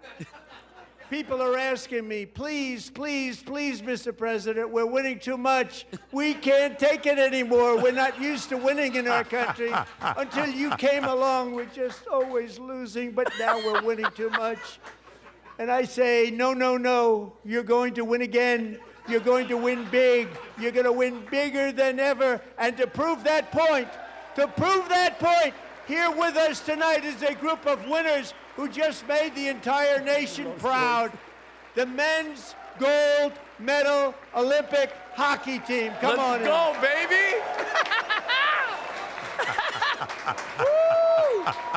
Guys, they're walking out. Awesome! Let's go! Okay. They're walking out. You love sports, man. You love sports. Yeah. Look at that, bro. That's what I'm talking about. Let's go, bro. He loves sports. By the way, that's the mainstream media with their laptops not clapping. Yeah. That's media.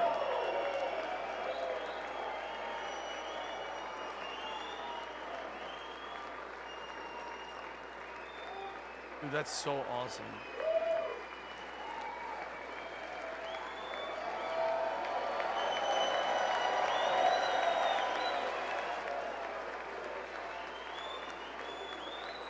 If you were up there and they're not clapping, would you be tempted, like, to hip check one of the reporters? Tom, we were down there. I think I stole gum out of Hakeem Jeffries' desk. It was under it. Go ahead. Thank you. He loves sports.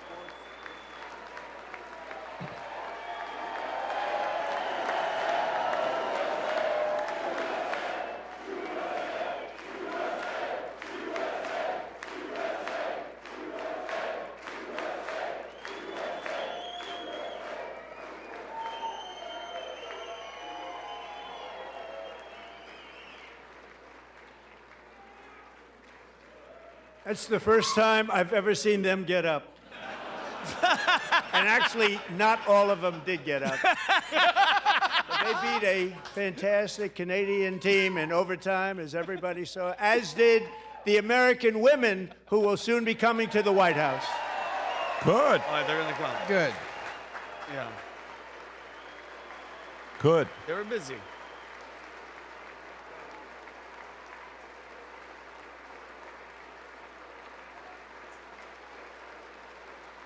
At this pace, he's going to beat Bill Clinton's record. Yeah. 7 minutes, he's just celebrating hockey. You know this is going to break the record.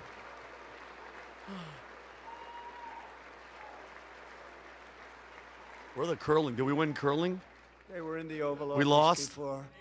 And I just want to say The Canadian that gave it the very finger. big congratulations to Team USA. But I have to say that, and I told them this, and we took a vote of the team. I said, anybody votes no, I'm not doing it. So they stood there, and they weren't about to say no, because I'd never seen a goaltender play as well as goalie Connor Hellebuck.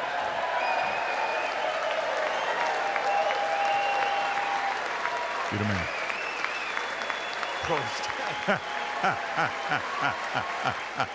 He is so funny. That's a tender right there at the beard.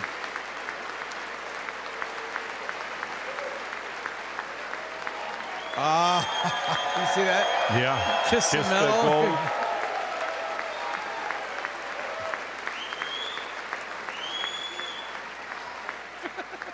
Think of it, 46 shots on goal, and I asked him, the one shot, the one where you put your stick in the back and it hit the neck of your stick and bounced off. Do you practice that, or was that a little lucky? He refused to answer that question. But I just want to tell you that the members of this great hockey squad will be very happy to hear, based on their vote and my vote, and in this case my vote was more important, that I will soon be presenting Connor with our highest civilian honor, which we will be given, and which has been given to many athletes over the years. But when I say many, not too many, like 12. It's called the highest civilian honor in our country, the Presidential Medal of Freedom. Bro. Can you imagine? It's gonna hear I got an MVP award. I got a President It's the Medal of Freedom. There's only 12 guys got it. Pat, you know what's crazy? You know what Chris said? What's even greater? The NHL season starts tomorrow. Wow. Yeah, they're doing this, getting drunk, doing this. And then By the way, it's about 11, 12 minutes just on hockey. he loves this. He could go Great 2 hours athletes tonight. have gotten that very great, the best, and I thought he deserved it. And I did take a vote, every single one of them. I said, I'm not giving it if anybody goes no, and every single one of them rapidly put up their hand.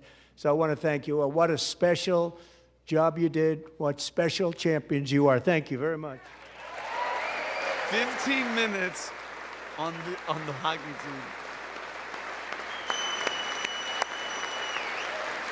team. Look at those mainstream reporters. I know, God. It's like they're all constipated. Look, even the generals. Look. I'm also pleased to say that the next time the Olympic torch is lit, it will be here in America for the 2028 Olympics, and it's the summer version right in Los Angeles. We're going to do a good job in Los Angeles. He has a jab at Newsom. Come on.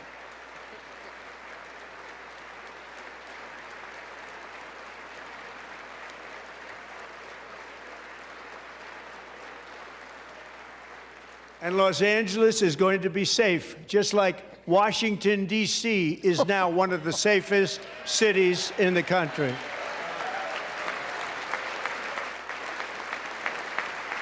I like that transition. And this year, and I must say I got them both.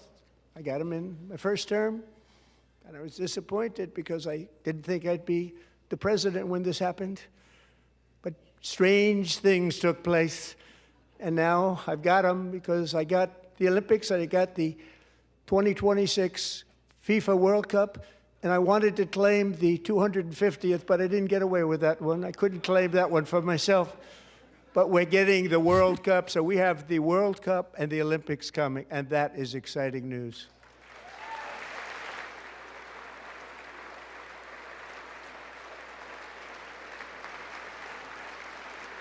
So this will be a year to celebrate our country and the heroes who have kept it free. Men like Buddy Taggart.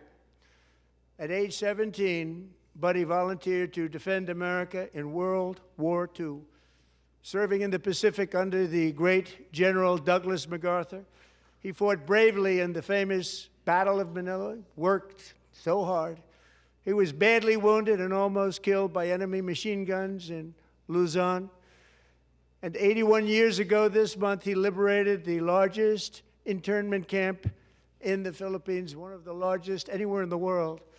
But he earned many honors, including a Purple Heart and a Bronze Star, came home, started a family, and tonight he is in the gallery looking forward to July 4th, 2026, his 100th birthday. World War II veteran is going to be 100 on July 4th. Wow.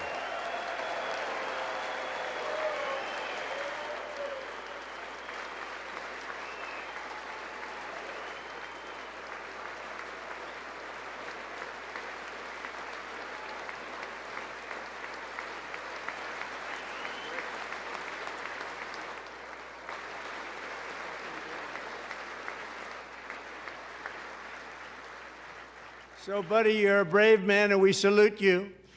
Even in times of challenge, setback, and immense heartache, the spirit of 1776 has always shone through very brightly. It was July 4th of last year when floodwaters tore through a girls' summer camp in Central Texas, one of the worst things I've ever seen. I was there, rising 26 feet in the matter of minutes, tragically claiming many, many lives. You all remember that one. As the waters threatened to sweep her away, 11-year-old Millie Kate McClelland closed her eyes and prayed to God. She thought she was going to die. Those prayers were answered when Coast Guard rescue swimmer Scott Ruskin descended from a helicopter above. Nobody knew where he came from.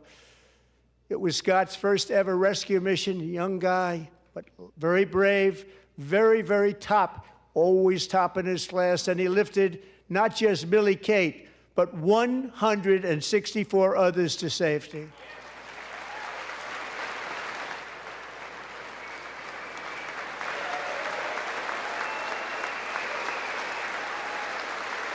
So far, he looks the most comfortable, loose, as if nothing is bothering him.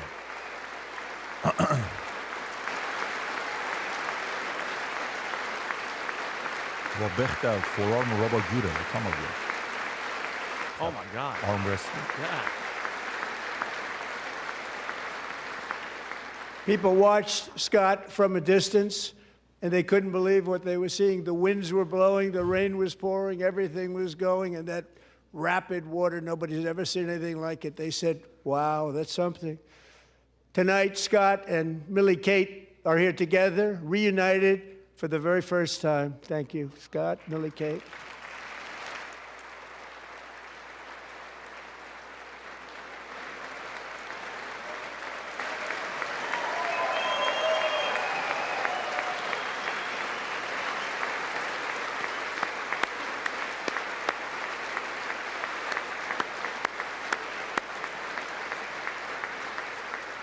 Badass. And Petty Officer Ruskin, I'm pleased to inform you that I am now awarding you the Legion of Merit for extraordinary heroism, which is what it was, extraordinary heroism. Thank you.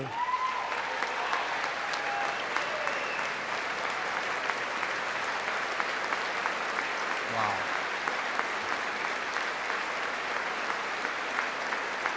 And I'd like to have the military aide to please come down and take care of the service. Military aid, thank you very much. Take care of that very important service. Thank you very much. From 1776 to today, every generation of Americans has stepped forward to defend life, liberty, and the pursuit of happiness. And they're really doing it for the next generation. But now it's our turn. Together, we're building a nation where every child has the chance to reach higher and go further, where government answers to the people, not the powerful, and where the interests of hardworking American citizens are always our first and ultimate concern. That is the debt we owe to the heroes who came before us, and that is the promise we must keep to America for our 250th year. Last year, I urged this Congress to begin the mission by passing the largest tax cuts in American history, and our Republican majorities delivered so beautifully. Thank you, Republicans.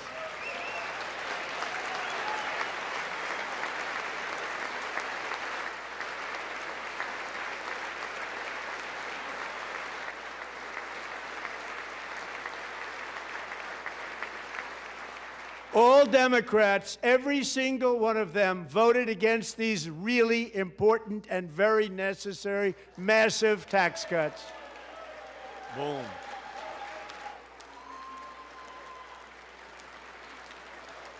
They wanted large-scale tax increases to hurt the people instead. But we held strong, and with the great, big, beautiful bill, we gave you no tax on tips, no tax on overtime, and no tax on Social Security for our great seniors.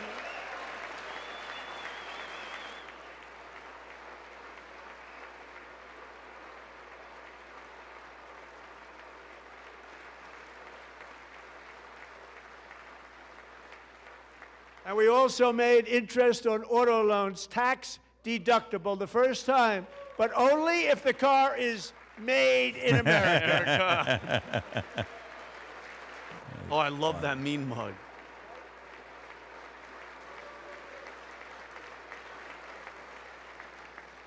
Recently in Pennsylvania, I met Megan Hemhauser, a devoted mom who's homeschools her children, beautiful, 2 children, during the day while waiting tables at night as her husband works overtime operating very heavy equipment.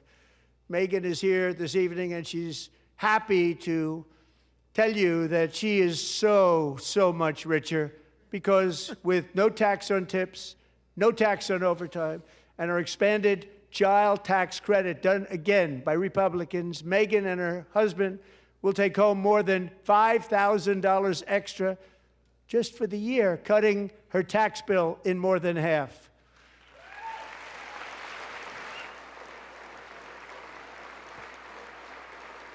Megan, please stand up. We're fighting for you, Megan.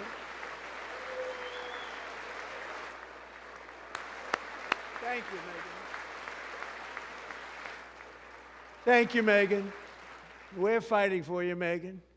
Under our bill, parents like Megan can also activate their children's brand new Trump accounts. And I didn't name it. I did not name it. I did not name it. I didn't name them. Nobody believes me, but I did not name it. It was named by a very tall man sitting right there in the third row. Nice man, a good man. Tax-free investment accounts for every American child. This is something that's so special and has taken off and gone through the roof. Millions will be pre-funded courtesy of the U.S. Treasury and private individuals like Michael and Susan Dell, who have donated $6.25 billion to fund the Trump accounts for 25 million American children. They're great people. Great people.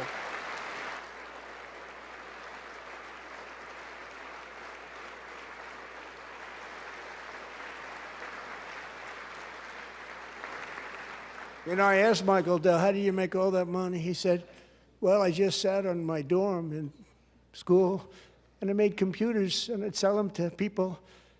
And I just kept selling and selling and selling, and pretty amazing story. That's called the American dream. He sold a lot of computers, a lot of those laptops, so I congratulate him on that, but I really thank him and Susan, as well as others like Brad Gerstner, a very tremendous guy. He was behind it right from the beginning. Brad Gerstner. Thank you, Brad.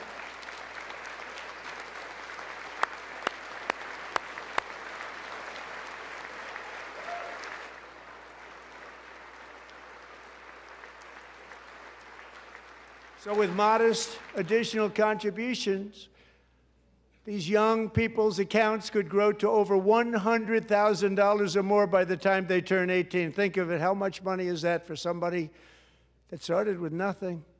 Over 100,000, could be much more than that. To make this investment in our children's future, go to trumpaccounts.gov, trumpaccounts.gov. And a lot of people are doing it. It's setting every record in the book. It's popular. They knew what it was going to take. I'm so proud of them. I'm so proud of the people that got it started. And now it's just taken off. One of the primary reasons for our country's stunning economic turnaround, the biggest in history, where the Dow Jones broke 50,000 4 years ahead of schedule, and the S&P hit 7,000, where it wasn't supposed to do it for many years, were tariffs. I used these tariffs, took in hundreds of billions of dollars to make great deals for our country, both economically and on a national security basis. Everything was working well. Countries that were ripping us off for decades are now paying us hundreds of billions of dollars. They were ripping us so badly, you all know that. Everybody knows it. Even the Democrats know it. They just don't want to say it. And yet these countries are now happy, and so are we. We made deals. The deals are all done. And they're happy. They're not making money like they used to, but we're making a lot of money. There was no inflation, tremendous growth, and the big story was how Donald Trump called the economy correctly, and 22 Nobel Prize winners in economics didn't. They got it totally wrong. They got it really wrong. And then just 4 days ago, an unfortunate ruling from the United States Supreme Court. It just came down. It came down. Very unfortunate ruling. Yeah, look. That's what they applaud for. But the good news is that almost all countries and corporations want to keep the deal that they already made, right, Scott? Knowing that the legal power that I, as president, have to make a new deal could be far worse for them, and therefore they will continue to work along the same successful path that we had negotiated before the Supreme Court's unfortunate involvement. So despite the disappointing ruling, these powerful country-saving, it's saving our country, the kind of money we're taking in, peace-protecting.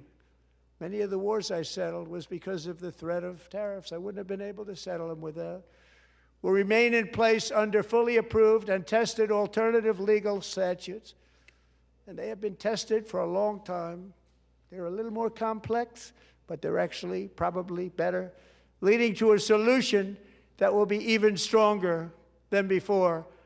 Congressional action will not be necessary. It's already time-tested and approved.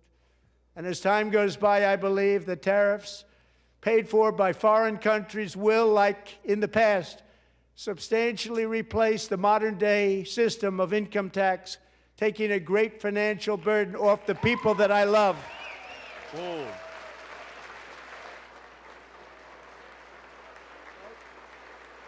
Is that Supreme Court to the left of Marco Rubio? To the right. Yes. To the left. To his left, yeah. To his Moving left. forward, Yes. factories, jobs, investment, and trillions of dollars will continue pouring into the United States of America because we finally have a president who puts America first. I put America first. I love America. I love he's looking at the Dems.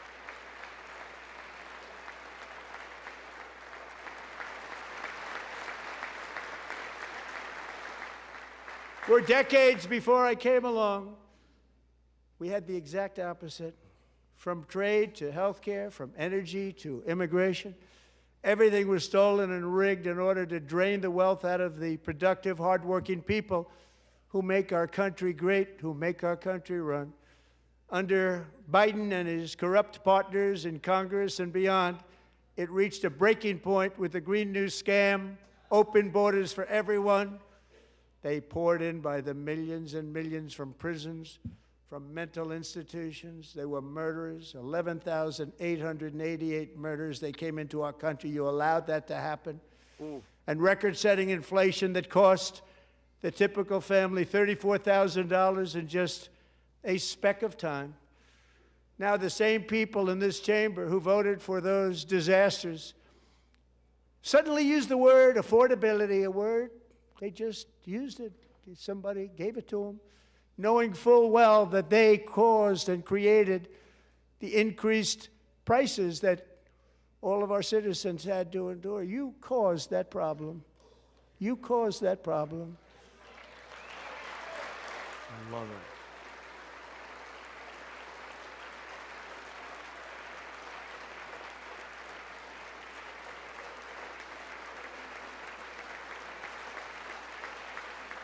They knew their statements were a lie. They knew it. They knew their statements were a dirty, rotten lie. Their policies created the high prices. Our policies are rapidly ending them. We are doing really well. Those prices are plummeting downward.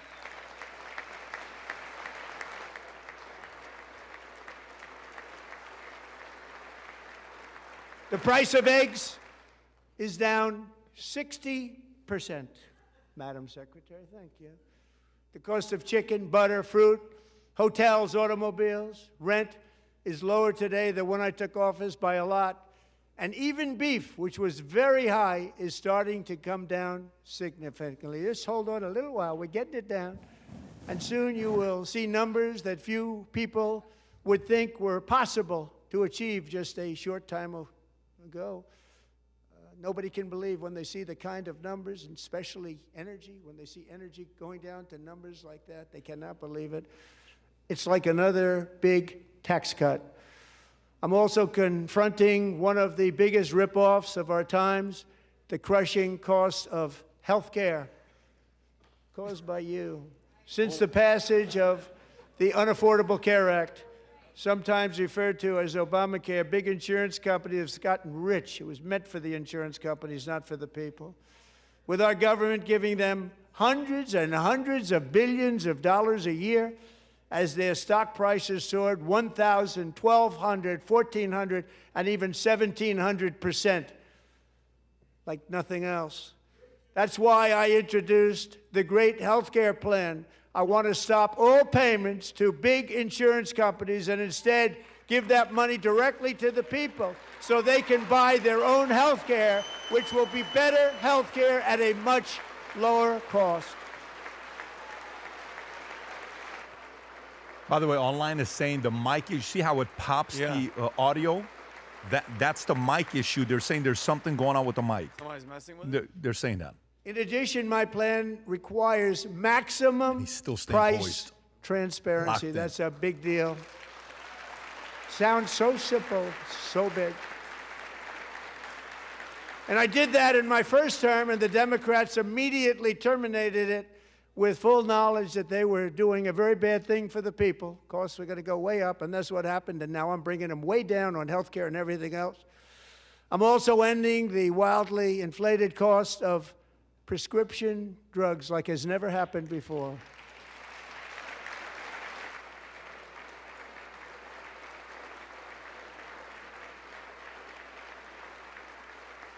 Other presidents tried to do it, but they never could. They tried. Most didn't try, actually. But they tried. They said they tried. They couldn't do it. They didn't even come close. They were all talk and no action, but I got it done. Under my just enacted most favored nation agreements, Americans who have for decades paid by far the highest prices of any nation anywhere in the world for prescription drugs will now pay the lowest price anywhere in the world for drugs. Anywhere. The lowest price.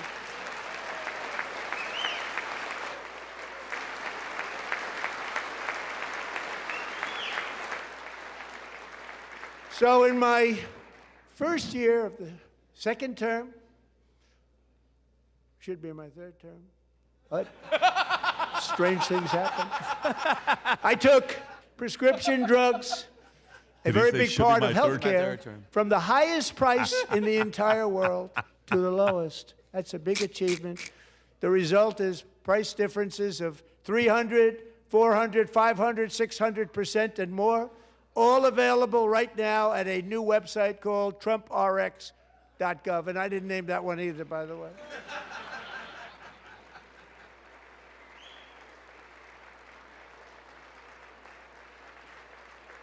And here tonight is the very first customer ever to get that big discount, and it is big, Catherine Rayner. For 5 years, she and her husband have struggled with infertility, and they turned to IVF. One drug has been costing Catherine $4,000 to purchase, but a few weeks ago, she logged onto the TrumpRx website and got that same drug that cost $4,000, got it for under $500. A reduction of much more, actually, than $3,500. Catherine, we are all praying for you, and you're going to be a great mom. A great mom.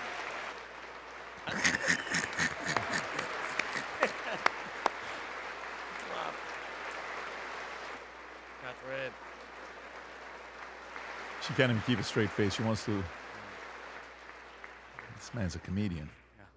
So now I'm calling on Congress to codify my most favored nation program into law. Now, the one thing, I'm not sure it matters because it's going to be very hard for somebody that comes along after me to say, let's raise drug prices by 700 or 800%. But John and Mike, if you don't mind, codify it anyway. They may do it. Codify it anyway. Thank you. Many Americans are also concerned that energy demand from AI data centers could unfairly drive up their electric utility bills. Tonight, I'm pleased to announce that I have negotiated the new Ratepayer Protection Pledge. You know what that is? We're telling the major tech companies that they have the obligation to provide for their own power needs. They can build their own power plants as part of their factory so that no one's prices will go up. And in many cases, prices of electricity will go down for the community and very substantially down. This is a unique strategy never used in this country before. We have an old grid. It could never handle the kind of numbers, the amount of electricity that's needed. So I'm telling them they can build their own plant. They're going to produce their own electricity. It will ensure the company's ability to get electricity while at the same time lowering prices of electricity for you, and could be very substantial for all of you cities and towns. You're going to see some good things happen over the next number of years. Another pillar of the American dream that has been under attack is home ownership. With us tonight is Rachel Wiggins, a mom of two from Houston. She placed bids on 20 homes and lost all of those bids to gigantic investment firms that bypassed inspection, paid all cash, and turned those houses into rentals, stealing away her American dream. She was devastated. Stories like this are why last month I signed executive order to ban large Wall Street investment firms from buying up in the thousands single-family homes.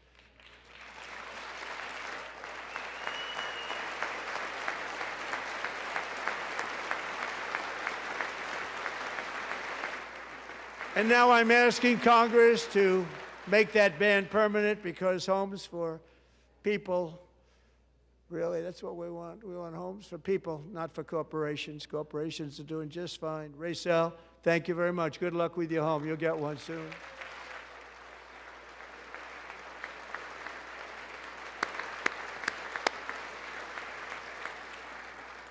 We're also working to make it easier for Americans to save for retirement. And under this administration, we will always protect Social Security and Medicare. They are not protecting it for our seniors. We will always protect Social Security, Medicare, Medicaid.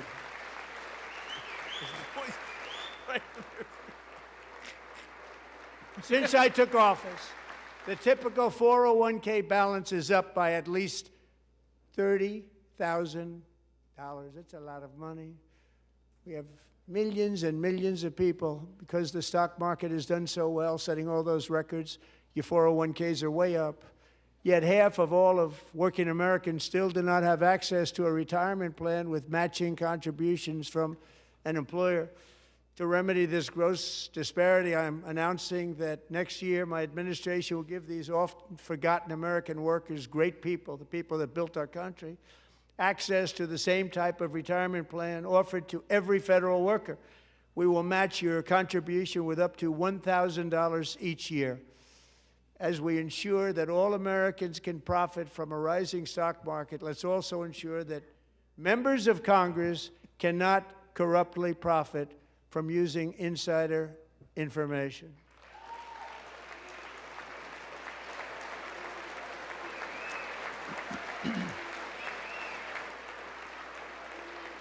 You heard what he just said. You know who he's talking about. Members of Congress cannot use the information for insider trading. Nancy Pelosi. Nancy Pelosi. And Debbie Wasserman Schultz in the pink right there in that row. They stood up. Didn't stand for up. that. I can't believe it. I can't believe it. I can't believe it. Did Nancy Pelosi stand up? Doubt it. Pass the Stop Insider Trading Act without delay. From the top rope. This man is a comedian. Stop inside. Oh, he should have named.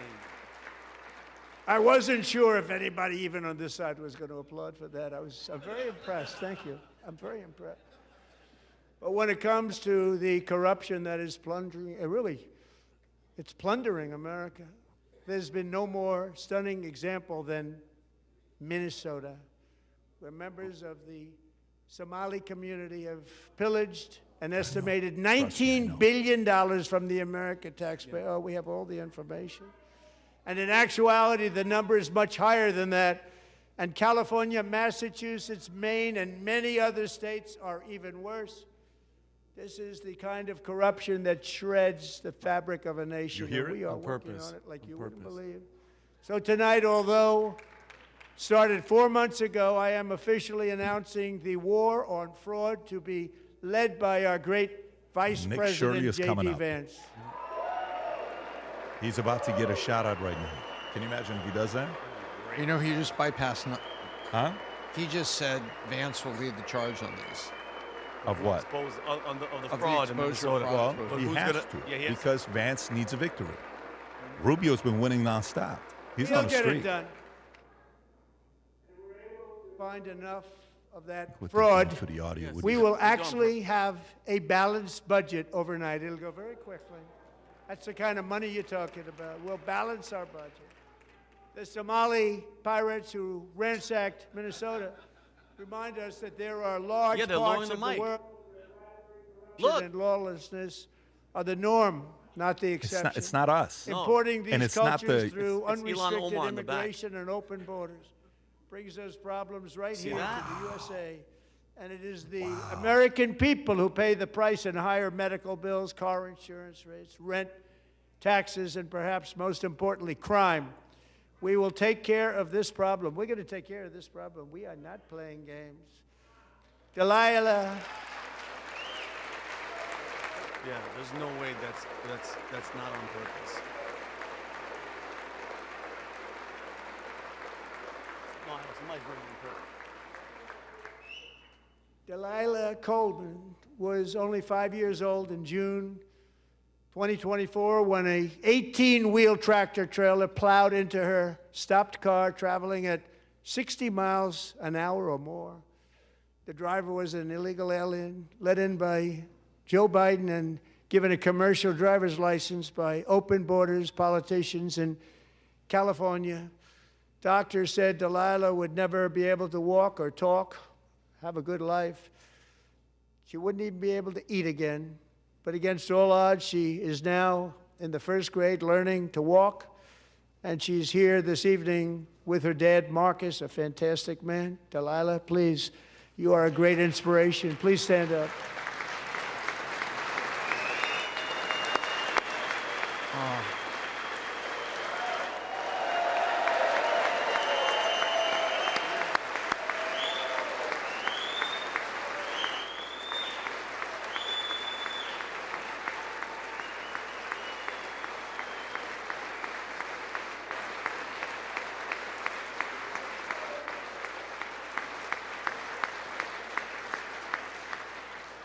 Thank you, Delilah.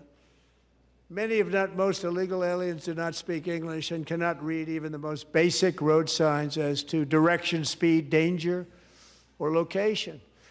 That's why tonight I'm calling on Congress to pass what we will call the Delilah Law, barring any state from granting commercial driver's licenses to illegal aliens.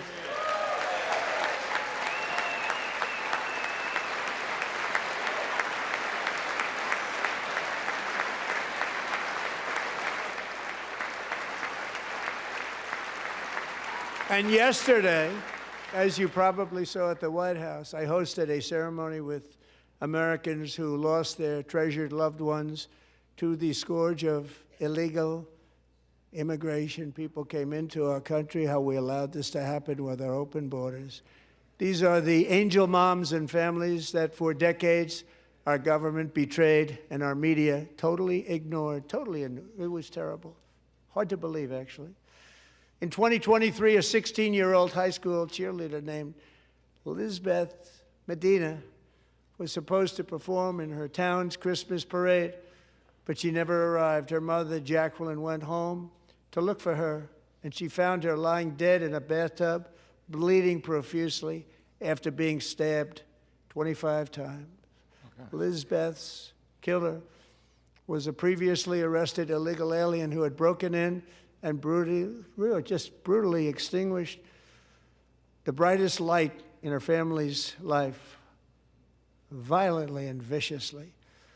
Her heartbroken mother is in the gallery to remind everyone in this chamber exactly why we are deporting illegal alien criminals to our country at record numbers, and we're getting them the hell out of here fast. We don't want them.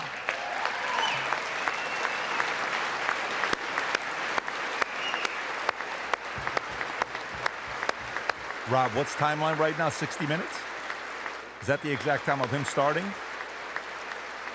Yeah, because he started a few minutes after 9 o'clock. Thank you very much, Jacqueline. Thank you. We can never forget that many in this room not only allowed the border invasion to happen before I got involved, but indeed they would do it all over again if they ever had the chance. If they ever got elected, they would open up those borders to some of the worst criminals anywhere in the world. The only thing standing between Americans and a wide open border right now is President Donald J. Trump and our great Republican patriots in Congress. Thank you. Thank you.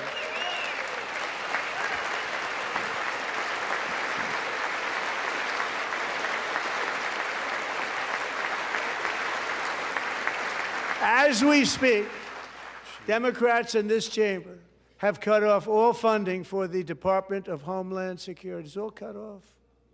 It's all cut off. They have instituted another Democrat shutdown, the first one costing us 2 points on GDP.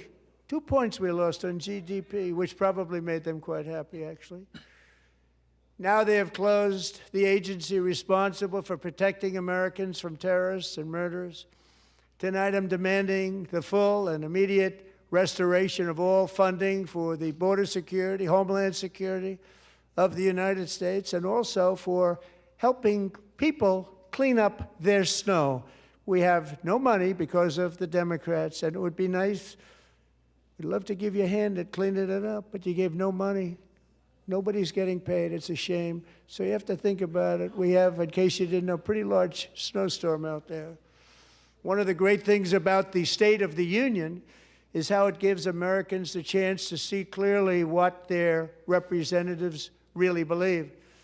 So tonight I'm inviting every legislator to join with my administration in reaffirming a fundamental principle.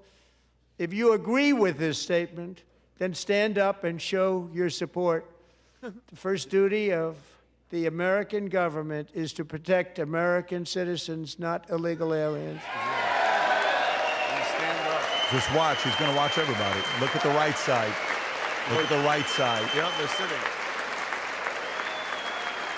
They're looking around to see if their peers are standing up.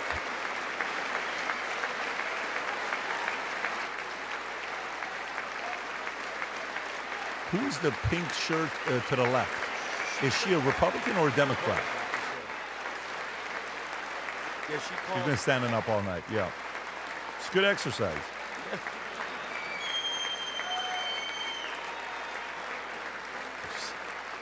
I respect it because he's not taking the shot. Vic, am I saying something wrong? It's good exercise. We support exercise. Look at how many Democrats are sitting down that are for illegals. That's a message right there. Wow, that clip. Oh. That clip says it all. 100% illegals first for them. This- Look at Marco looking around. Yeah, look, keep looking. So you can remember and take note. They're intentionally Staying long. This is for midterms. This is for the American people. This is to show America. Hey, they collectively were on the same page, on the same stay for 2 minutes. Yes. Look how all of them are still up. He knows what he's doing here. Look at Hakeem Jeffries. Oh my God. This is a campaign, video that you're gonna see everywhere. America, do you want this? This is what look at the cameras catching it. This is all footage. He knows what he's doing. Watch this in midterms. This clip here. Still doing different angles. They get different angles for this clip. Oh my God, one by one. They're gonna put names on top of their faces. Isn't that a shame? You should be ashamed of yourself not standing up. You should be ashamed of yourself. That is why I'm also asking you to end deadly sanctuary cities that protect the criminals and enact serious penalties for public officials who block the removal of criminal aliens. He's about to say something. In many cases, drug lords, murderers all over our country, they're blocking the removal of these people out of our country, and you should be ashamed of yourself. I love it. He talked right through it. Good. Look at her. I can't. Well, by the way, first of all, at the beginning of it, they moved Al Green out because he said black people are not apes. He had a sign out. Yes. So back to back, he got escorted in State of the Union last year and this year. With his cane. He had a cane with him. You know that nice cane? Yeah. It's quality cane. Big Daddy. Big Daddy cane in it. And perhaps most importantly, I'm asking you to approve the Save America Act. To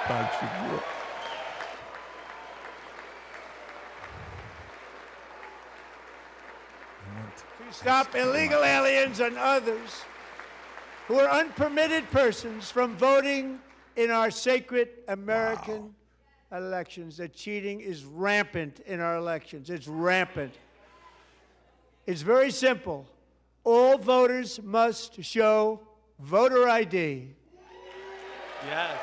You hear them booing? But are they? Yeah, they're booing. That's their votes. That's how they freaking get their votes. That says everything you need to know about these people. That's it right there.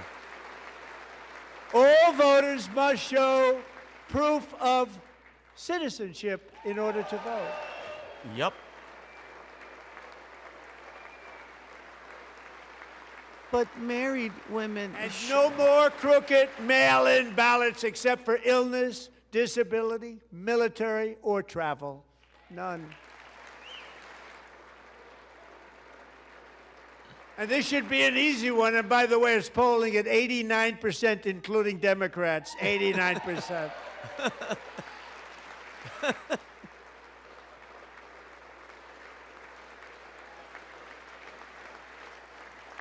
And even the new communist mayor of New York City, I think he's a nice guy, actually. Speak to him a lot. Bad policy, but nice guy. Just said they want people to shovel snow. They got hit hard. Here he goes. Wants them to shovel snow, but if you apply for that job, you need to show 2 original forms of ID and a Social Security card. Yet they don't want identification for the greatest privilege of them all, voting in America. No, it's no good. No good. Both Republicans and Democrats overwhelmingly agree on the policy that we just enunciated. And Congress should unite and enact this common sense, country-saving legislation right now, and it should be before anything else happens.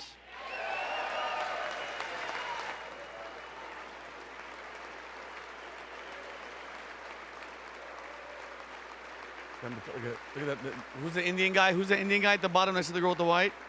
That guy's hilarious. You wanted to impeach Trump? The Indian guy? The reason they don't want to do it, why would anybody not want voter ID? One reason, because they want to cheat. There's only one reason. They make up all excuses. They say it's racist. They come up with things you almost say, what imagination they have. They want to cheat. They have cheated. And their policy is so bad that the only way they can get elected is to cheat. Bingo. And we're going to stop it. We have to stop it, John. Listen to the mic. Dude, how purposeful is that? Just eat, or unless it's the worst audio guy in the history of Washington. No. And here is one more opportunity to show common sense in government. In the gallery tonight are Sage Blair and her mother, Michelle. In 2021, Sage was 14 when school officials in Virginia sought to socially transition her to a new gender, treating her as a boy and hiding it from her parents. Hard to believe, isn't it? Before long, a confused Sage ran away from home after she was found in a horrific situation in Maryland. A left-wing judge refused to return Sage to her parents because they did not immediately state that their daughter was their son. Oh, my God. Sage was thrown into an all-boys state home and suffered terribly for a long time. But today, all of that is behind them because Sage is a proud and wonderful young woman with a full-ride scholarship to Liberty University. Oh, Sage and Michelle, please stand up. Oh. Good for her. Is that her clap?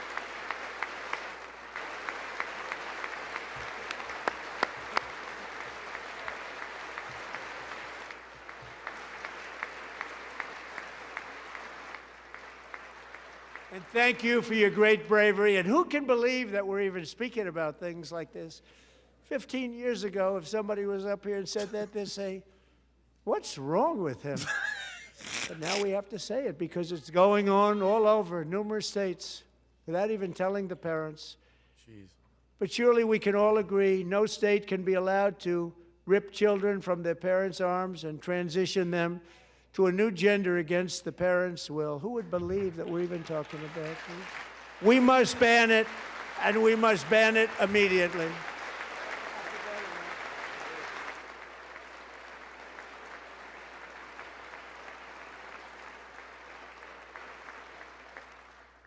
Look, nobody stands up. These people are crazy. I'm telling you. They're crazy. They're crazy. They don't stand up. They're crazy. He's right, though. He's right. Amazing. He's 100% right. Boy, oh boy.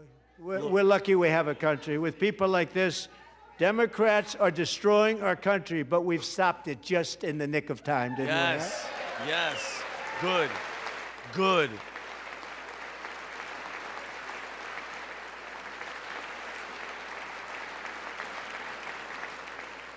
No one cares more about protecting America's youth than our wonderful First Lady. Now a movie star. She's a movie star. Can you believe it? Who would have believed that? Over the past year, she has had an incredible impact championing AI legislation, advancing a landmark executive order on foster care, and helping secure $30 million to launch the Melania Trump Foster Youth to Independence Initiative. It's a tremendous, really a tremendous thing that happened and had a lot of bipartisan support. She gets much better bipartisan support than I do. I get none. She gets a lot. Someday you're going to have to tell me how you did that. And students and educators in every state have joined the First Lady's efforts in the presidential AI challenge, keeping America's next generation positioned to succeed and strongly succeed in the future.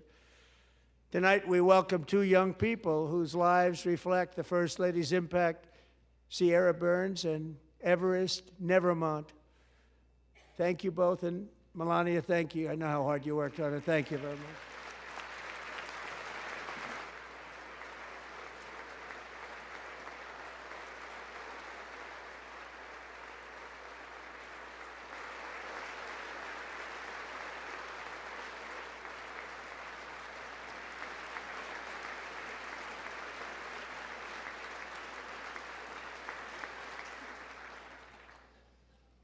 I'm very proud to say that during my time in office, both the first 4 years and in particular this last year, there has been a tremendous renewal in religion, faith, yes, Christianity, and belief in God. Amen. Tremendous renewal.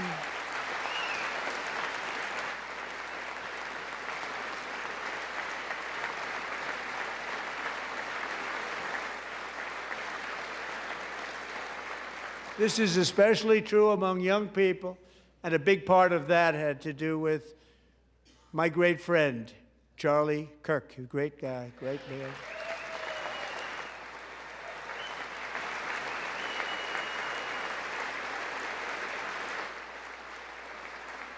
So last year, Charlie was violently murdered by an assassin and martyred, really martyred for his beliefs. His wonderful wife, Erica, is with us tonight. Erica, please stand.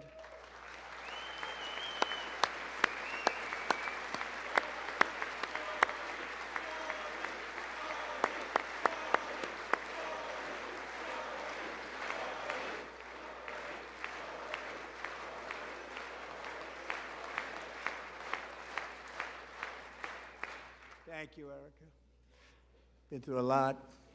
In Charlie's memory, we must all come together to reaffirm that America is one nation under God, and we must totally reject political violence of any kind.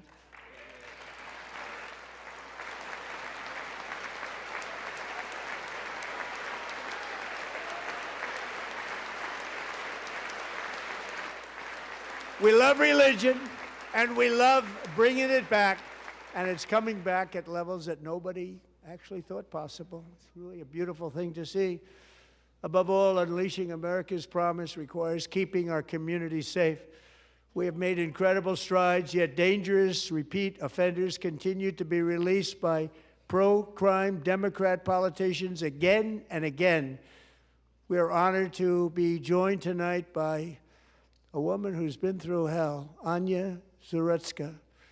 In 2022, she and her beautiful daughter, so beautiful, what a beautiful young woman, Irina, fled war-torn Ukraine to live with relatives near Charlotte, North Carolina. And by the way, what's going on with Charlotte?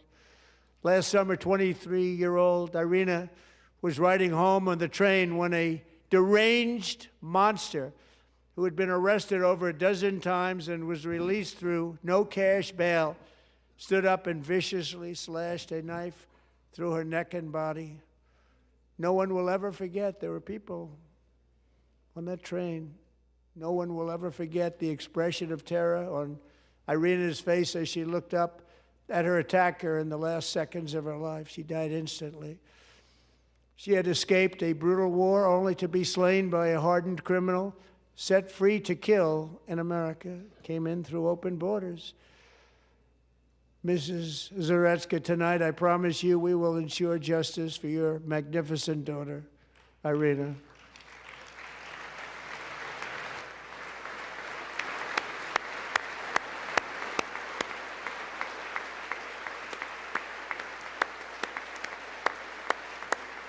Is this the clip? Is this what happened on the train? That's the, yeah.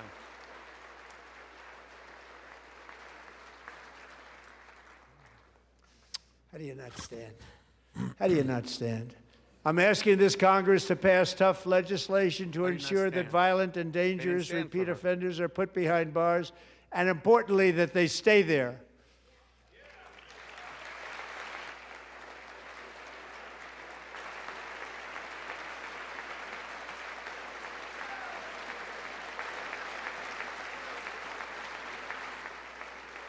Starting last summer, I deployed our National Guard and federal law enforcement to restore law and order to our most dangerous cities, including Memphis, Tennessee, big success, New Orleans, Louisiana, big success, and our nation's capital itself, Washington, D.C., where we have almost no crime anymore in Washington, D.C. How did that happen?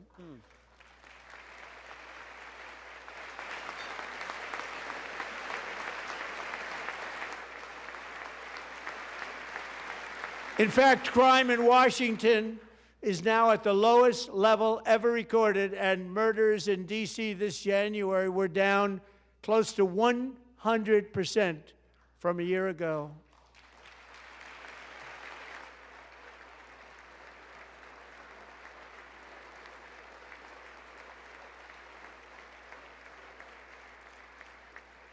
They don't like to hear that.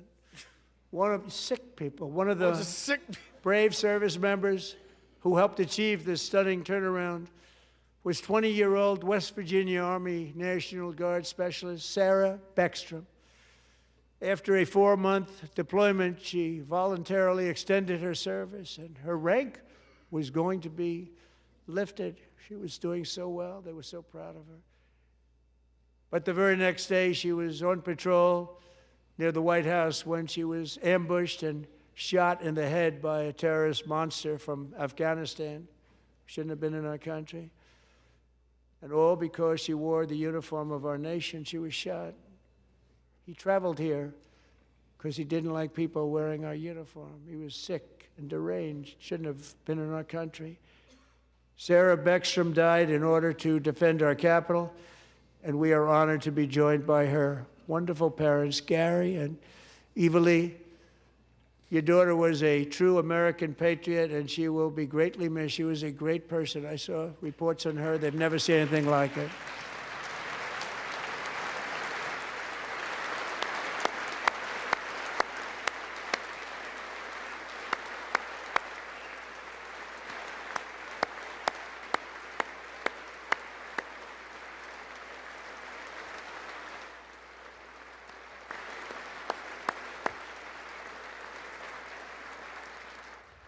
So sorry. Thank you very much.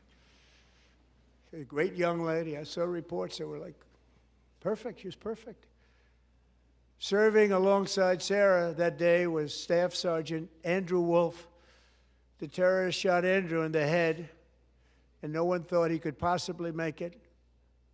The two of them, Sarah and Andrew, both shot violently in the head. Neither was expected to make it. They weren't even given a chance, except his wonderful mother, named Melody, who I spoke to the same night, and she was so positive. The doctors thought that Andrew was gone, but his mother said, no, Mr. President, Andrew will be fine. He's going to make it. I've never seen anything like it. I mean, he was given almost no chance. She said, I have no doubt, sir, he's going to be okay. This was a conversation that I had with her that night. with her son laying helplessly in bed, blood all over. Everybody is praying, she said. Sir, he will be okay. The doctors didn't understand what she was saying. And after looking at the results of the damage done, neither did I. She was so strong and conclusive that even Andrew's great father felt she didn't really understand the gravity of the situation. But she turned out to be right. Right, Melanie? She turned out to be right.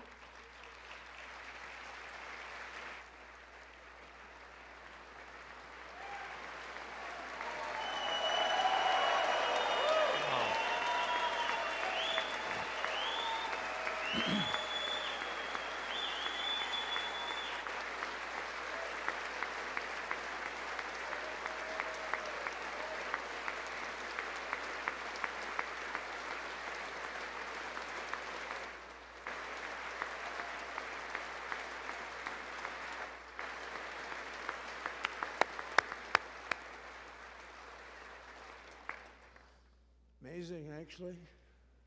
I said, where does this woman come from? She's the most positive person I've ever met. With God's help, Andrew has battled back from the edge of death, and we're talking about the edge of death, on his way to a miraculous recovery. He's got a little work to do, but he's doing great. Nice to see you. He's a good-looking guy. Nice to see you. Thanks, Andrew. Thank you very much.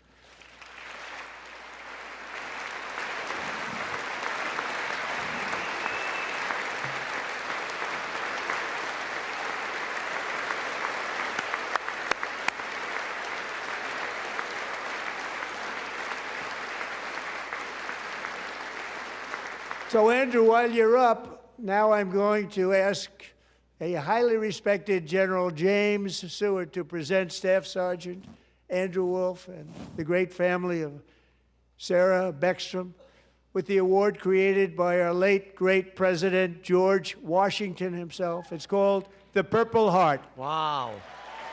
Wow. Getting shot in the head by an Afghanistan illegal and then surviving. Wow. Wow.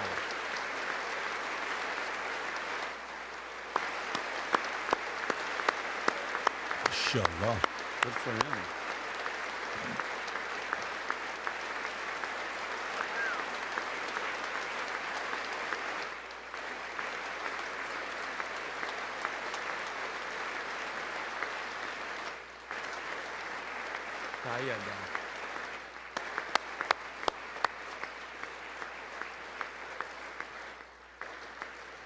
Wow. We love you all. Love you. We're proudly restoring safety for Americans at home, and we are also restoring security for Americans abroad. Our country has never been stronger. In my first 10 months, I ended 8 wars, including Cambodia. Isn't it funny? Sick people. Cambodia and Thailand. Pakistan and India would have been a nuclear war. 35 million people, said the Prime Minister of Pakistan, would have died if it were not for my involvement. Kosovo and Serbia, Israel and Iran, Egypt and Ethiopia, Armenia and Azerbaijan, the Congo and Rwanda, and of course the war in Gaza, which proceeds at a very low level. It's just about there. And I want to thank Steve Witkoff and Jared Kushner for your help. Thank you, Steve. Thank you, Jared.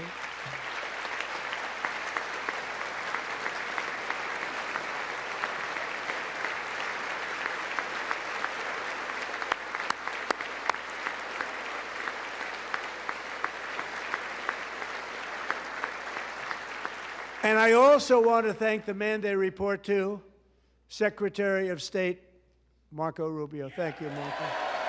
Stop. There he is. Oh, listen to that.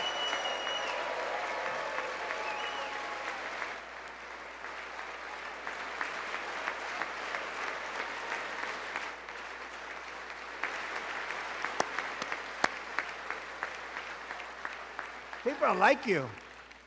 You know, Marco got 100% of the votes when he was in confirmation. I think our next one was about 54%. And some of the Democrats are now saying, I can't believe we approved that guy. And he said it's an honor that they feel that way, right, Marco? You have done a great job, great Secretary of State. I think he'll go down as the best ever.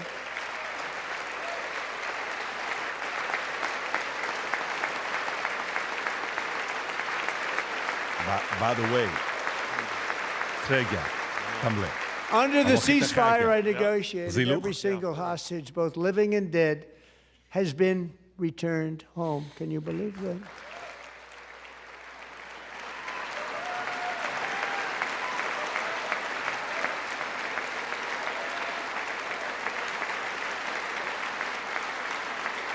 Nobody thought it was possible. Nobody thought that was possible. Both living and dead. And those parents who had a dead son, their boy, they'd always tell me their boy, they wanted him as much as though he were living. It was an amazing period of time. And they came back, and when we got all of the living hostages back, and many, many before them, but I always said those last 20 are going to be very tough, but we got many, many more, hundreds. But I said those last 20 are going to be tough. We got them back. But we only got back 14 or 15 of the dead of the 28. And believe it or not, Hamas worked along with Israel, and they dug and they dug and they dug. It's a tough thing to do, going through bodies all over, passing up 100 bodies sometimes for each one that they found. Tough job. And they finally got it back to 27.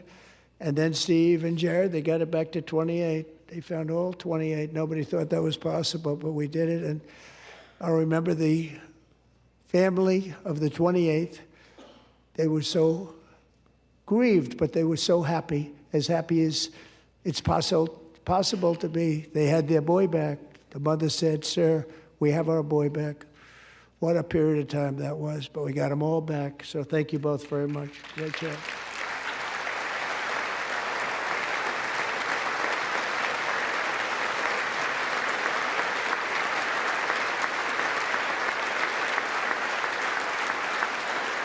And we're working very hard to end the 9th war, the killing and slaughter between Russia and Ukraine, where 25,000 soldiers are dying each and every month. Think of that, 25,000 soldiers are dying a month. A war which would have never happened if I were president, would have never happened.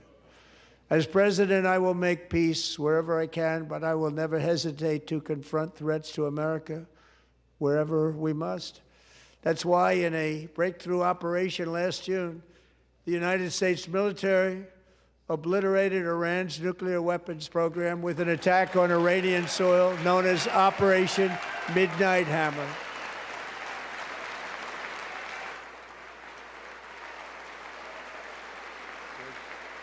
Good.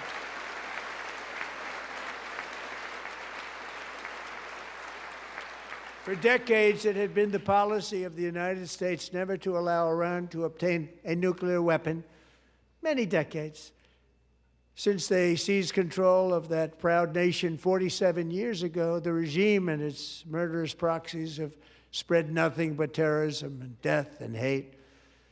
They've killed and maimed thousands of American service members and hundreds of thousands and even millions of people with what's called roadside bombs. They were the kings of the roadside bomb. And we took out Soleimani. I did that during my first term. Had a huge impact. He was the father of the roadside bomb.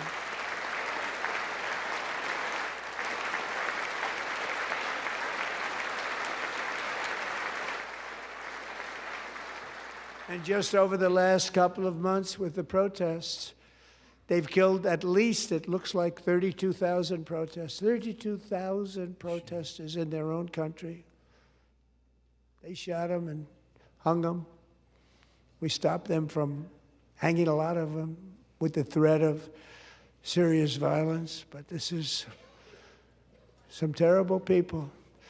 They've already developed missiles that can threaten Europe and our bases overseas, and they're working to build missiles that will soon reach the United States of America. After Midnight Hammer, they were warned to make no future attempts to rebuild their weapons program, and in particular, nuclear weapons. Yet they continue. They're starting it all over. We wiped it out, and they want to start all over again. And are at this moment, again, pursuing their sinister ambitions. We are in negotiations with them. They want to make a deal, but we haven't heard those secret words. We will never have a nuclear weapon. My preference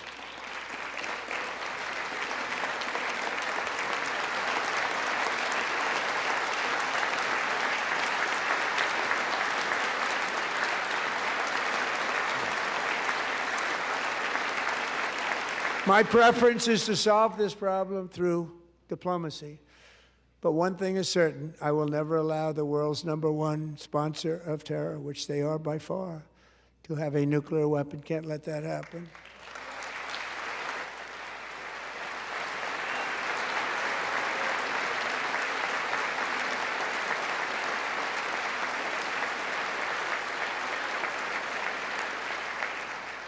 And no nation should ever doubt America's resolve.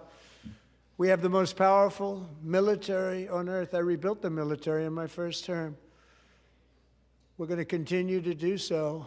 Also, we just approved a $1 trillion budget. We have no choice. We have to be strong, because hopefully we will seldom have to use this great power that we built together. It's really called peace through strength, and it's been very, very effective.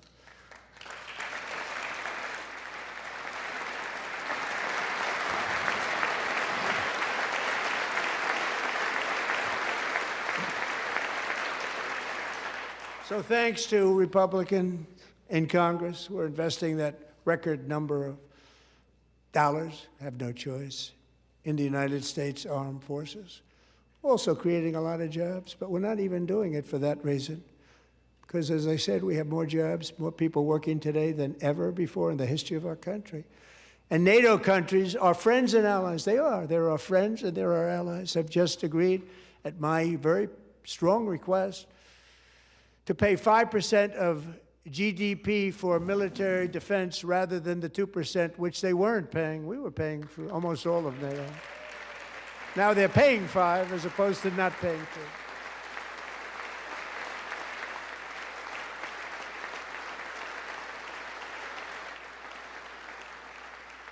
And getting that 5% was something which everyone said would never be done, could not happen. We got it really easily with one meeting. And big difference between 2% that's not paid. We were paying the freight of many of them. Very few were paid up. Now 5%, then they're paid. And everything we send over to Ukraine is sent through NATO, and they pay us in full. They pay us totally in full. Every branch of our armed forces is setting records for recruitment. This is so exciting. And every service member recently.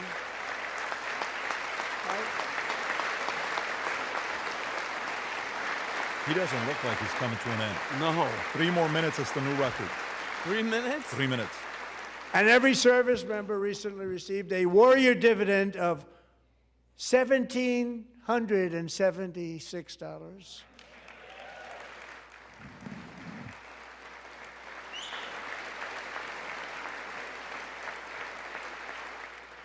You know, they put it on my desk. We got the money from tariffs and other things, a lot of money we have. We have much more money than people understand. Have to rebuild that program a little bit, but it won't take long. But we got the money, and it was $1,775, and they wanted my approval. And I said, what's the number? $1,775. I said, wait a minute. For $1 more, we can have $1,776. It's going to... I said, we're going to figure that. I never asked anybody if we could afford it. $1 more, I said $1,776.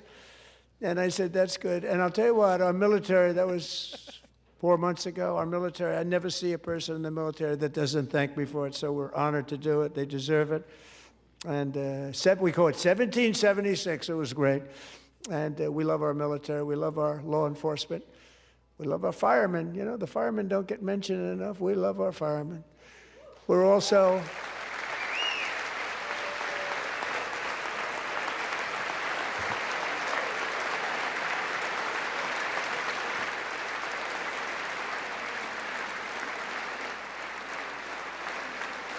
We're also restoring American security and dominance in the Western Hemisphere, acting to secure our national interests and defend our country from violence, drugs, terrorism, and foreign interference. For years, large swaths of territory in our region, including large parts of Mexico, really large parts of Mexico, have been controlled by murderous drug cartels. That's why I designated these cartels as foreign terrorist organizations, and I declared illicit fentanyl as a weapon of mass destruction.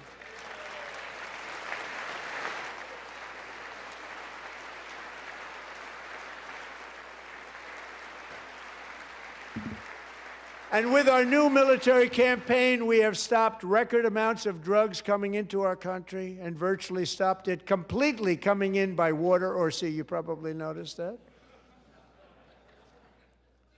We very seriously damaged their fishing industry also. Nobody wants to go fishing anymore.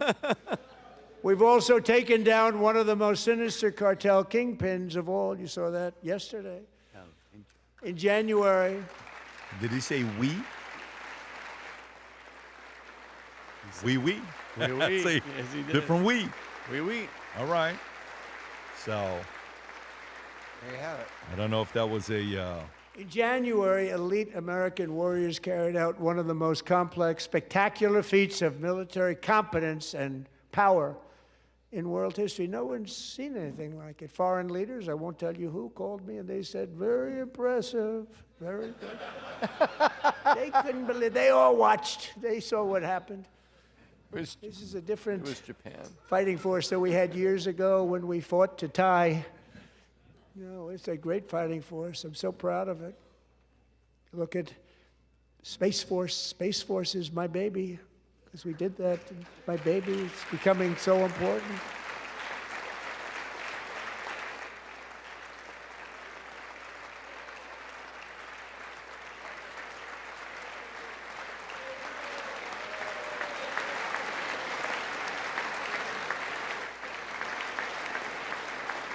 And America's armed forces overwhelmed all defenses and utterly defeated an enemy, good fighters, to end the reign of outlaw dictator Nicolas Maduro and bring him to face American justice.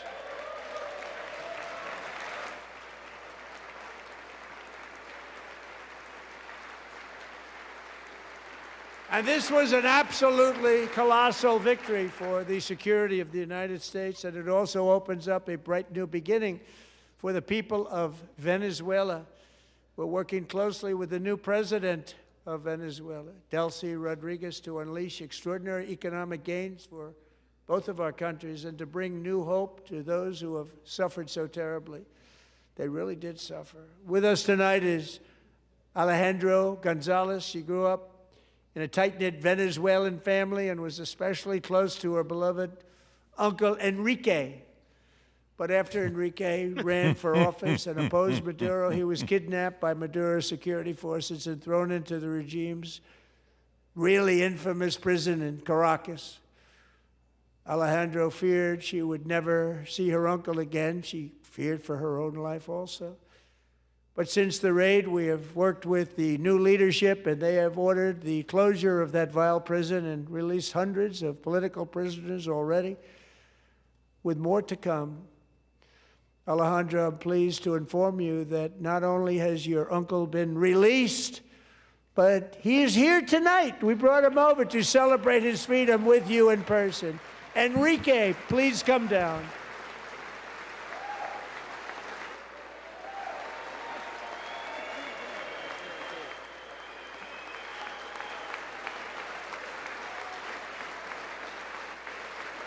That's so cool.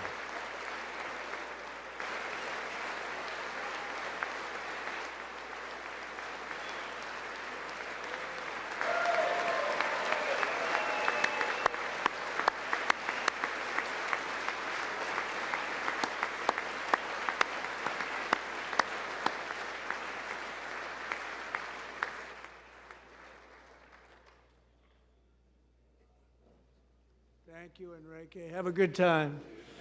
Nice to have you back, Enrique.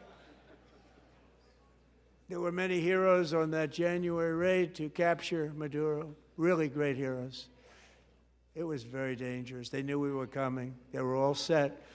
But the deeds of one warrior that night will live forever in the eternal chronicles of military valor.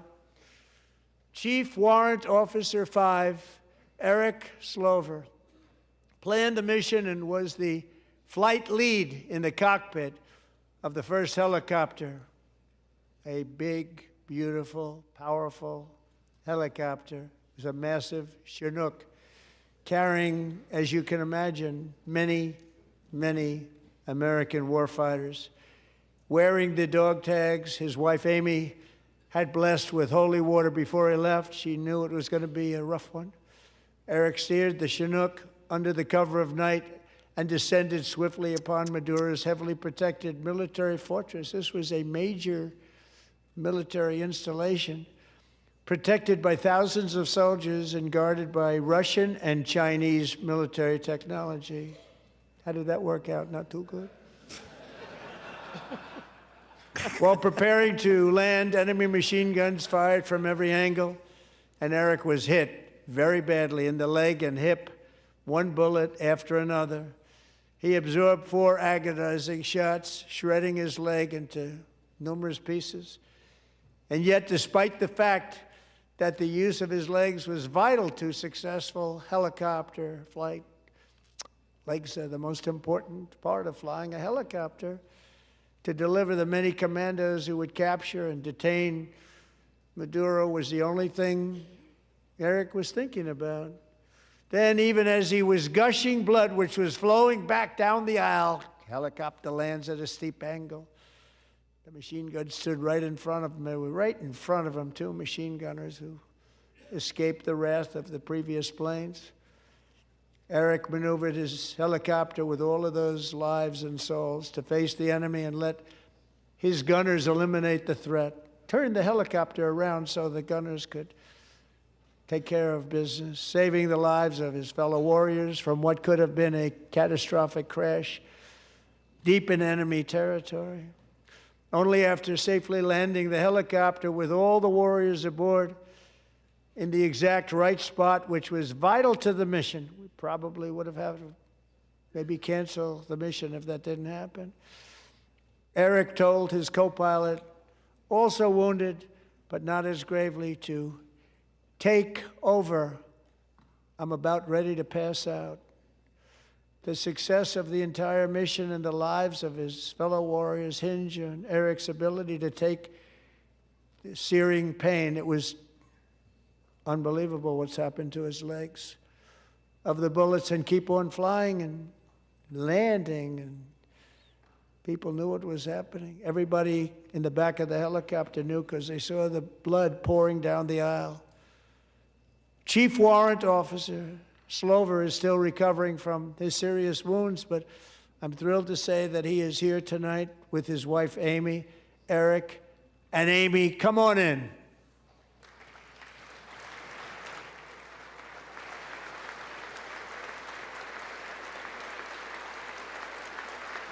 Purple Heart? You think? I mean, if he gave Purple Heart to... Oh, yeah. Oh, and this that could even be bigger because you keep the biggest for the end. So I don't know what you can give. Medal of Freedom, Medal of Honor, Bronze Star. Could be a Bronze Star. It has to. It went from Medal of Freedom, Purple Heart. This could be a Bronze Star or. Wow, he looks like a soldier. Look at that guy.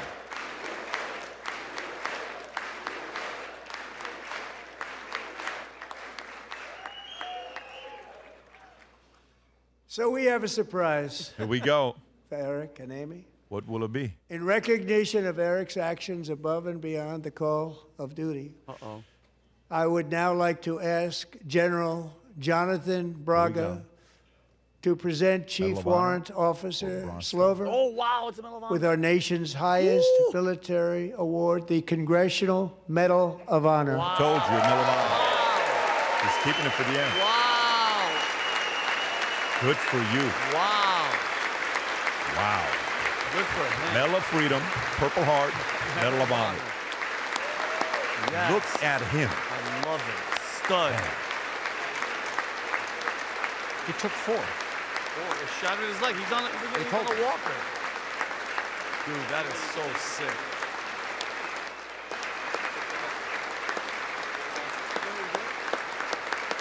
Kind of reminds me of Dan. Yes. Except he's got a different tattoo part he needs to get connected. Dan, reach out to him, Dan. I know you're listening, Dan.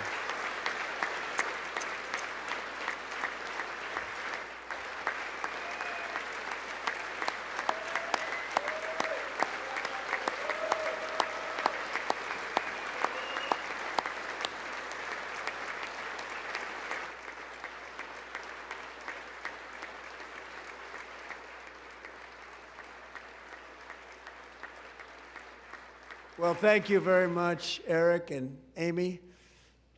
Great to get to know you. I met with them and with a lot of their fellow warriors at Fort Bragg recently. You notice the name Fort Bragg, we have it back, we brought it back. We won the First World War with it, the Second World War with it, and then they decided to change the name. So we changed it back. Everybody wanted to change back too.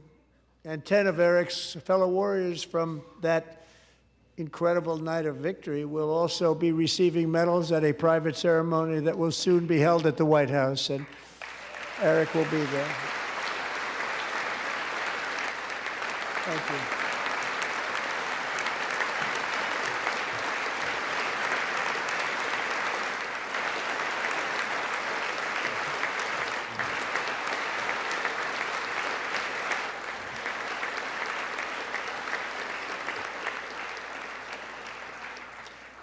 Thank you, Eric. That's a big one. Tonight we've celebrated many truly extraordinary American patriots, but there is one last living legend to honor before we go. He is one more heroic American aviator, Navy fighter pilot. Royce Williams served in World War II, Korea, Vietnam, flying more than 220 missions. In the skies over Korea in 1952, Royce was in the dogfight of a lifetime, legendary dogfight. Flying through blizzard conditions, his squadron was ambushed by 7 Soviet fighter planes. It was his first aerial combat of the war, and despite being massively outnumbered and outgunned, Royce led the takedown of 4 enemy jets and almost destroyed the others, vanquishing his adversaries while taking 263 bullets to his own plane and being seriously hurt. His story was secret for over 50 years. He didn't even want to tell his wife, but the legend grew and grew. But tonight, at 100 years old, this brave Navy captain is finally getting the recognition he deserves. He was a legend long before this evening. Royce, please stand up, and I will ask the First Lady of the United States to present Captain Royce Williams with his Congressional Medal of Honor. Wow.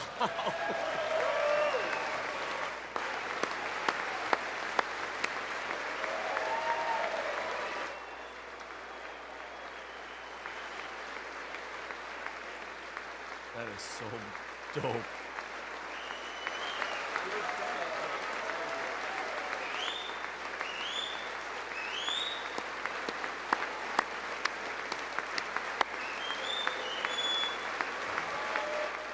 Years old. Look at him smile. Look at him laugh. This is so awesome. That is so... Respect. Oh, big time. Look at his ribbon stack. Oh, his rack is huge. Look at that soldier behind him. He ain't moving.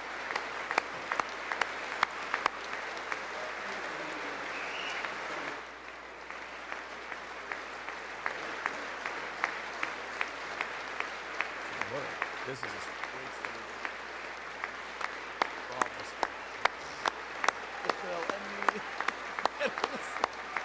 Having fun in sports is fantastic.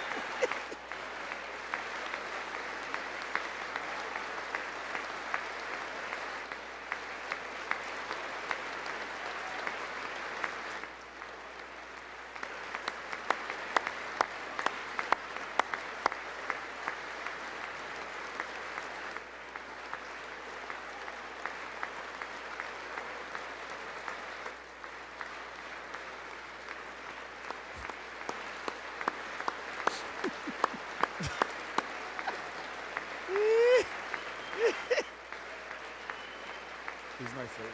He's my favorite. Doesn't care.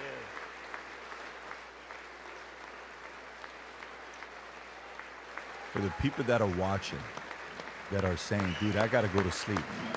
There's a 79-year-old man right now speaking for 2 hours, and he looks like he can go a few more hours. I had to get a coffee. Thank you, I had to Royce, and thank you, Eric. I've always wanted the Congressional Medal of Honor, but I was informed I'm not allowed to give it to myself, and I wouldn't know why I'd be taking it. But if they ever open up that law, I will be there with you someday. I always wanted one of But you know, those. that's our highest honor, Congressional Medal of Honor, and that's a big thing. We're gonna- and it's an honor to be in the same room with you. We're gonna get me Thank you one. both very much, Eric. Thank you. Oh my God, he's so funny.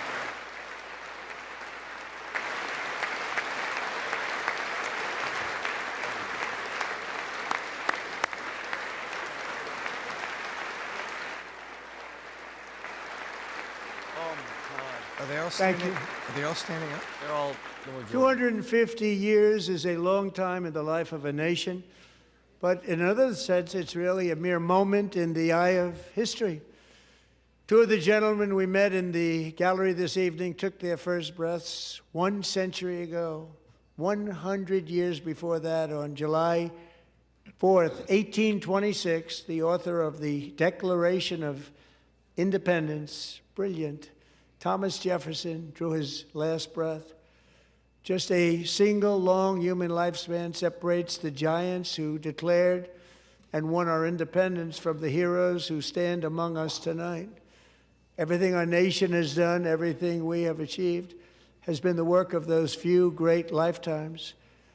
In those brief chapters, Americans built this nation from 13 humble colonies into the pinnacle of human civilization and human freedom, the strongest, wealthiest, most powerful, most successful nation in all of history. Americans ventured out across the daunting and dangerous continent. We carved paths through an unforgiving wilderness, settled a boundless frontier, and tamed the beautiful but very, very dangerous Wild West. From empty marshes and wide open plains, we raised up the world's greatest cities. Together, we mastered the world's mightiest industries and shattered history's monstrous tyrannies. And we liberated millions from the chains of fascism, communism, oppression, and terror. Americans lifted humanity into the skies on the wings of aluminum and steel. And then we launched mankind into the stars on rockets powered by sheer American will and unyielding American pride. We wired the globe with our ingenuity. We captivated the planet with American culture. And now we are pioneering the next great American breakthroughs that will change the entire world. All of this and so much more is the enduring legacy, unmatched glory of the hardworking patriots who built and defended this country and who still carry the hopes and freedoms on all of humanity's backs. For years they were forgotten, betrayed, and cast aside. But that great betrayal is over, and they will never be forgotten again. Because when the world needs courage, daring, vision, and inspiration, it is still turning to America. And when God needs a nation to work his miracles, he knows exactly who to ask. There is no challenge Americans cannot overcome, no frontier too vast for us to conquer, no dream too bold for us to chase, no horizon too distant for us to claim. For our destiny is written by the hand of providence, and these first 250 years were just the beginning. From the rugged border towns of Texas to the heartland villages of Michigan, from the sun-kissed shores of Florida to the endless fields of the Dakotas, and from the historic streets of Philadelphia to right here in our nation's capital, Washington, D.C., the golden age of America is upon us. The revolution that began in 1776 has not ended. It still continues because the flame of liberty and independence still burns in the heart of every American patriot. And our future will be bigger, better, brighter, bolder, and more glorious than ever before. Thank you, God bless you, and God bless America. I mean,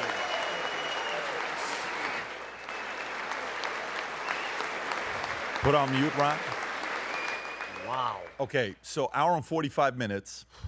He broke the record for the longest State of the Union speech ever. And not only that, the previous longest speech ever given by a president that wasn't a State of the Union was by himself at an hour and 39 minutes. So he broke Clinton's record and his own record all in one night, almost 2 hours. Remember, 79 years old, about to turn 80 years old in 4 months. Tom, your biggest takeaway from, and by the way, while this is going on, couple things we haven't even seen. I'll show you a couple things here.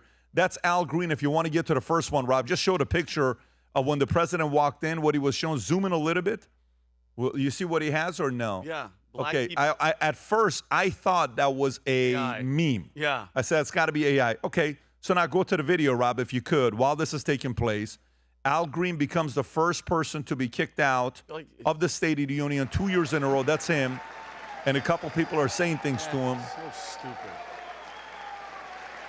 The guy in the Elysium just said, "Come on, Al," right And there. we He will just said, never "Come go on, back to Al." where we were just So, yeah, so that's taking place behind the scenes. And then a couple other people screaming, commentary being made on who was screaming, who was not. Of the Supreme Court justice that was there, of the 9, only 4 showed up. Sure. Not the 9. So, by the way, that's 6 Republicans. That means 2 Republicans didn't show up. If you want to play the clip of who was there, these were the folks that showed up. Roberts, Kagan, Kavanaugh. Let me just point out, this is the Chief Justice, Elena Kagan, Coney Brett Kavanaugh, and Amy Coney Barrett. Justices of the Supreme Court, 4 of the 9, Amy Coney Barrett, Kagan, and Roberts, all voted against President Trump in his tariff ruling. We don't know how this is about. So that's interesting to see who showed up, who didn't show up. Okay, having said that, favorite part of the entire speech, Tom? I think the first hour was. I thought you froze for a second. I thought. I was like, no, I think to the Matrix. No, I think the first hour was why I voted for him. He went down the list of things is why we voted for him. What he did with it, and the list was just huge. I could go on and on and on, but it was a trip down the year, reminding us of all the things he said he was going to do and all the things that he did. Fentanyl, murder the lowest rate, what he did in Washington, D.C., and then starting at the beginning, what he did with meds, the most favored nation, MVF, to get medications down, prescription meds down. He said, I'm going to protect Social Security, Medicare, Medicaid, and the insider trading. I thought he went through that. So I thought it was a wonderful trip. I was waiting for maybe 1 or 2 new things that might come out, but he reminded us of what he did with the Trump accounts, and he was who we voted for tonight. Brash, poked. You people are crazy. At the same time, makes us laugh. You know, I've always wanted a Medal of Honor for myself. Makes us laugh in that. It's what I expected. I was hoping to hear more on affordability, but I was glad that he reminded us just so much of what he's done on energy prices. He dwelled on that for a minute or two to remind us of what he had done. And then also reminded us of things that were important that he didn't get done yet, that no one's gotten done. The SAVE Act, no mail-in ballots. I felt like this is the president I voted for. I wish more that... I was looking for more that he would give a red meat of things he was going to push over the course of the summer that the voting bloc can rally around, right? You say, hey, with each election, you have to have a cause and you have to have something you're for. And right now, what we have for us midterms is we got to rally around. Don't let them. Don't let them. That's where we are right now for midterms, where I don't feel like we're rallying around a lot of things that are new. The SAVE Act is very important to get it passed. But you see where I'm going? I was looking for like one or 2 big new things, but it was a trip. It was a trip down reminding me of why I voted for him, and the stuff that he did get done is an amazing agenda. I'm going to come to a couple of you guys here in a minute, so just be ready. If anybody has any thoughts that they want to say raise your hand. We'll signal and look for you and come to you. Vinny, your thoughts? I absolutely loved it. I think it was such, like, if you want to talk about entertainment, just compare this State of the Union to Joe Biden's State of the Union. Short, drugged out of his mind, doesn't know what he's saying. Think about what we just got, Pat. Think about this. You got a message for America. You got a celebration of what we are and where we came from, where we are, and where we're going. He gave out medals, like you said, a Medal of Freedom, Purple Heart, Medal of Honor. He brought sport. By the way, the happiest he was in this entire speech was when the hockey team came out. Did you notice how excited he was? Because, by the way, and this goes back to a sports. And here are some winners. Yeah, remember, he was, back in the day, he was freaking, at all the boxing matches and all the sporting events. That's who he is. I love that we got a little bit of entertainment as well, Pat. Crapping on the Democrats in front of their faces. Ilhan Omar and Rashida Tlaib just angry, bitter, yelling, disrespectful, which I'm not shocked. And he got to reveal. We got to see what these Democrats are really about. They're not standing for certain things. They're pro-illegals, all right? They're not standing up for people that were stabbed and murdered by illegals because of their freaking policies. And guys, we got a comedy show. He's funny. So all around, Pat, I think for 2 hours for somebody that's almost 80 years old, it was awesome. This is what I've done. This is who we are, and this is where we're going. I absolutely loved it. It was awesome. Adam. Can you hear me okay, PBD? We can, yes. Go for it. I wasn't sure. When Tom glitched, I was like, do we have a problem? But I think just Tom's getting tired. It was a long speech. But a couple quick takeaways. Number one, shout out to the men's hockey team. I mean, he paraded them out there. And when he said, we're going to win so big, I'm like, where's this guy going? Boom, they enter the room like that. Don't let him do that to you, Tom. I know. I'm sorry about that, Tom. Listen, but you glitched for a second. Do not let him bully you, but I'm Tom. glad you're I back. don't appreciate it.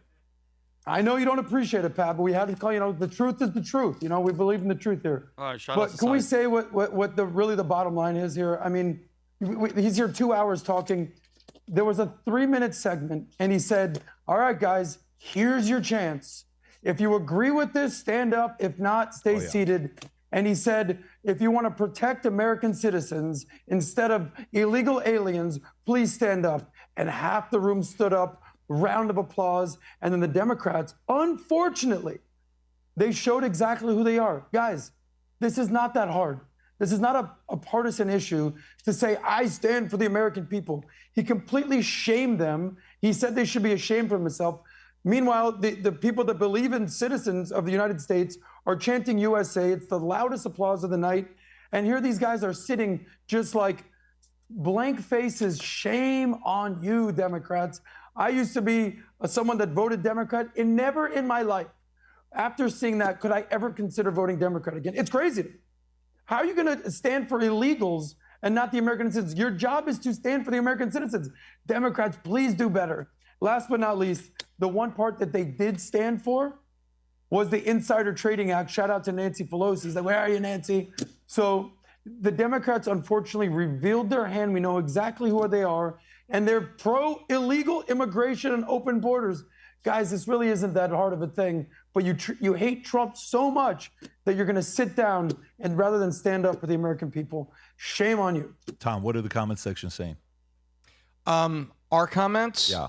Well, they didn't appreciate his poke. I thought it was funny. I thought Adam, he's trying to upset you, Tom. He's rage baiting you. What they were actually, the comments were agreeing with Vinny on the medals. When Vinny was talking about the medals, the comments were running that he recognized it was coming down here. He recognizing so many. I was joking Americans when I asked so what many did the comment section say, Tom. That was a total joke. But let me go over here. Tom's checking the comments section. Let me ask a couple people here. By the way, you make a very good point on the part about. I think that clip of, this is your chance, stand up, and it was 3 minutes of recording. He stood up and he just looked at him. That's going to be used at every midterm. If I'm a marketing guy, I'm going to cut that, and I'm going to go door knocking for whatever midterm, Congress, House, anybody that's running for midterms. I'm going to go and say, are you more for Americans or are you for illegal immigrants? Hey, when the president said this, your candidate didn't stand up. Is that who you want to vote for? Is that who you want to vote for? That's what I'm doing. So when you're going knocking on doors, I'm just going to get an iPad out and I'm showing that clip. I'm going to get my phone out. That is the easiest thing to do. You don't need a script. You don't need to know the Constitution. You don't need to know nothing. Do you want somebody that defends illegal immigrants more than you? The Democratic Party of today, by the way, not of 20 years ago. If you watch what Schumer said about illegal immigrants 20 years ago, if you watch what Hillary said about illegal immigrants 20 years ago, if you watch what Obama said about illegal immigrants 15 years ago, you know what they say about it? They are not for this, not for this. So what the hell is going on with today's Democratic Party? That is the worst piece of moment of the State of the Union that's going to be used between now and the end of the year. I don't know how much impact it's got. I don't know if it's going to flip some seats. I don't know what it's going to do, but I do think it's a big mistake that they made. Mono, go for it. Who do we have out here on what they want to say? Hello, Andy Hernandez. I thought he was masterful. He just really exposed what the Democrat Party doesn't stand for or stand for. I don't know. The biggest takeaway that I got is, what do the Democrats stand for? And I will ask you guys is, where would you rank this State of the Union in the 5 that Trump, or the 4, 5 that Trump has had? Where would you put it? I will tell you from my, and I'll keep that brief because I don't know if I want to go there. I think for me, it's more about the following. Let me tell you what makes it special.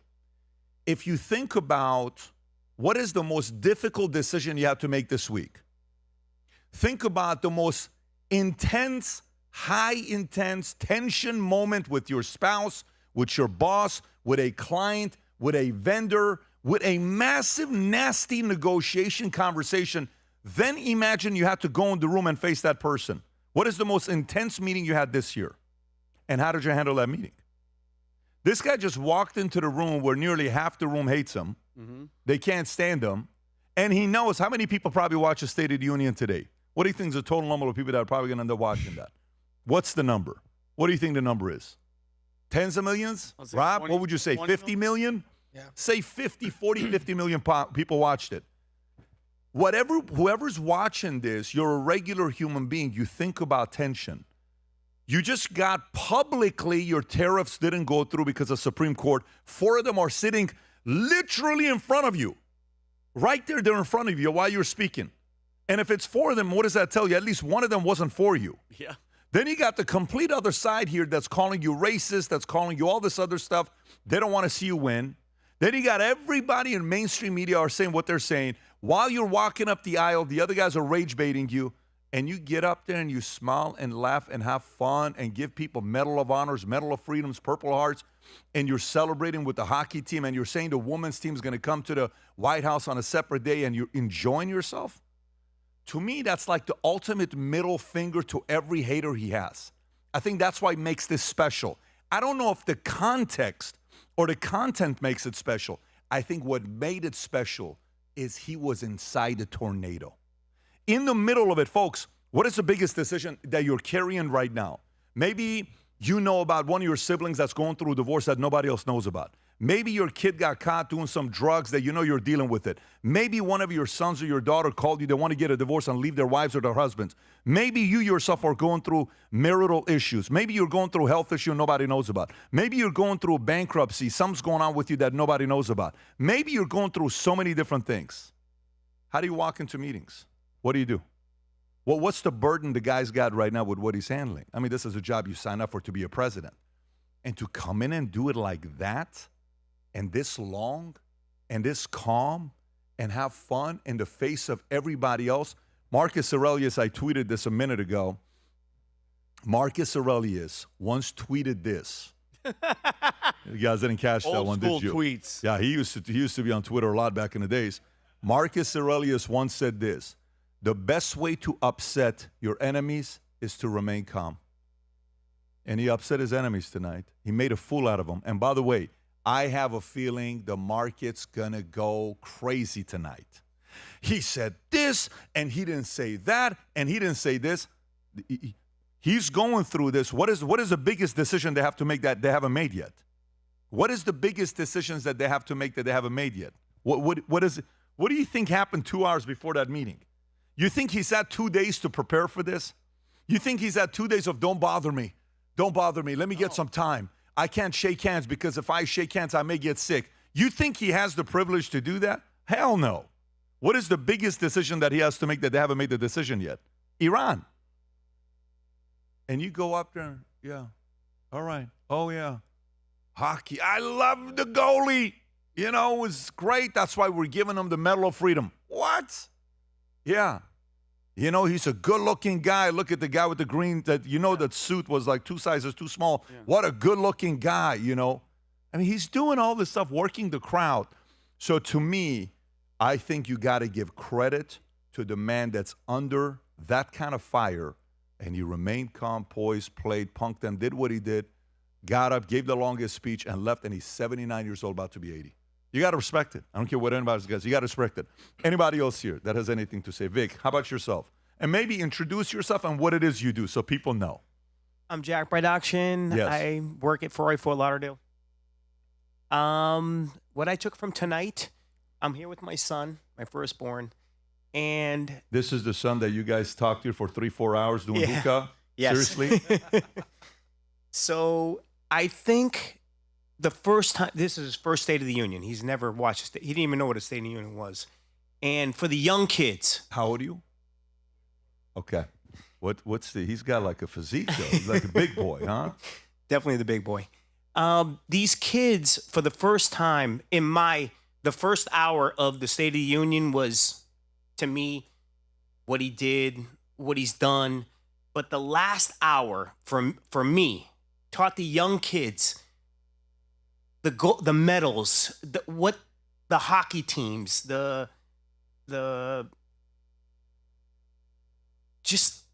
it felt like he was wholesome, like he did it, you know, like he made it like he did. I think at the end of the day, he felt human. He talked about the medals he gave. He talked about the families and everything he did. Why do you support him? Why do you support him? I like his values. I support him because I believe in him. I support him because the things that he talks about, I don't agree the way he comes across certain ways. I don't. But I value his values. The way he talks, the way he's with his kids, the way he's a family guy. And at the end of the day, that's what it's all about. And to me, that last hour, the young kids in this world got it, in my opinion. And that's my opinion. I love it. Yeah, I mean, you know, you hope they're watching. I'm trying to think. When you were 23, were you watching State of the Union? Absolutely. I can tell you what my 14-year-old son is doing. He's glued to the screen watching the State of the Union. He can't wait for me to go talk to him. He's going to be like, Dad, you came too late. I'm not going to see him tonight. I'll see him in the morning. I like when he said this. I didn't watch the State of the Union until I was 47 years old. Today's the first time I'm watching this. Obviously, I'm joking with you. It was probably my late 20s. But 23 years old watching something like this, now, do me a favor. Flip it. I want you guys to flip it now. Vinny, the last part before we wrap this up. Adam, I want you to flip it. Everybody, flip the whole thing. What would the other side criticize? What part do you criticize? What part of tonight do you criticize? And keep this in mind. The great thing about this right now is we have seen nothing. You know how they called Stephen A. Smith? What's the show called? The what? The first take, because you're the first one that's given a take on what's going on, right? We've seen nothing. We don't know what CNN is saying. We don't know what Fox is saying. We don't know what CBS is saying. We know nothing that's going on, okay? But what do you think the opposition is saying after a speech that he gave tonight? Because I know how disgusting they are and how they're captured by this evil freaking spirit. What? He's giving a Purple Heart to a guy that was just standing in the street and got shot. It's not like he was at war. He was just on the street and got shot by somebody. Why are you giving a Purple Heart? Why are you giving the Medal of Honor for a guy that was getting in a helicopter to go to do one of these illegal wars that you're going to do? Why is he doing that? They should be giving. You think they're going to say that? Oh, the Democrats? Pat, I'm telling you guys right now, and you made a great point. Yeah. He's been loving. Go back, everybody. Go to YouTube when you go home. Google Donald Trump, Letterman, Oprah, all those shows. He's consistently stayed on message. I love America. I love this country. And the problem is Democrats hate him more than they love America. That's it. End of the story. So they're going to come at him, Pat, with that type of stuff. Affordability, people are struggling. Oh, illegals, his ICE Gestapo, they were shooting people in the streets. That's all they're going to do. I guarantee you, they're going to say that that guy did not deserve a Purple Heart. I'll bet you they're going to say that. That's how disgusting they are. Ilhan Omar and Rashida Tlaib were in there yelling at Trump. What do you think, Tom? What do you think, Tom? I think there's a 20-minute section that they're going after, and I took notes on this. Starting with the little girl in the black dress, the cutest little girl, the Delilah law on no commercial driver's licenses for illegal aliens. It's going to be, it's unfortunate what happened with that accident, but he's denying them opportunity to work. Then he went in from that to deporting illegals, to eliminating sanctuary cities, to the Save America Act and no mail-in ballots together. He is trying to disenfranchise from people who are voting. He's trying to disenfranchise them. All of that came together. They're going to go hard on that, which they've already been on. Then deployed forces to D.C. and to Maine and to Illinois. They're going to come back with, he was sending troops in when they weren't needed. He made it worse. I think they're going to double down on those things because those is the red meat for them. And I don't know how much the rebuttal will say. It's the governor of Virginia, a woman about, is she 38 or 40 years old? But it's your angry, white, middle-aged woman, the perfect rebuttal. That's who's giving the rebuttal for the Democrats right now on whatever channel they're broadcasting. And I believe that that is what they're going to go after because there's really not. What do you do about the rest of it? Inflation. They don't have math to go after it. There she is. Abigail Spanberger. They don't have that to go after. Reduce the price of pharmaceuticals. That's a fact. How do you go after that? You can't go after that, right? Americans that are off food stamps, that's a number. You can't go after that. The hockey team wins. You celebrate it. I know they hate the patriotism in that. But what do they go after? They go after that 25 minutes. You know the 25 minutes I'm talking about? He went down that laundry list. That is what they're going to shoot What do you think would be? Because that's their red meat. Yeah. And that's, by the way, that's their voting block. By the way, Schumer and Obama and everybody, I'll tell you what happened to them. You think they're crazy now and they're talking about this? What changed? I'll tell you what changed. People moved out of blue states to red states. Electoral votes in the elections moved, and they had to take steps against it. They saw what was happening. It is possible that Wisconsin could be semi-permanently red. You look at rural Wisconsin. With Detroit shrinking as a city, Detroit's no longer a top 5 city. When Adam was there and growing up and his family, I thought Detroit was like number 4. Houston is like number 3 now. So you see what's moving out of Michigan. Michigan could become permanently red unless you bring in different voters. And I believe that's what's happening, and that's their panic. And that's why Schumer and Obama, what did they say last time? Oh, yeah, the illegal aliens, we have to do something about this. Now it's, oh, you're disenfranchising citizens coming to the United States. Adam. Yes, sir. Hey, Tom, please leave my family out of this, please. Okay, we don't need to go there, all right? No, let's not do that. You lived there when it was great. You lived there when the Pistons were there, and then the NBA was cool. great. Yeah, my dad is from Detroit. My mom is from Minneapolis. But, Pat, you asked one question. Flip it.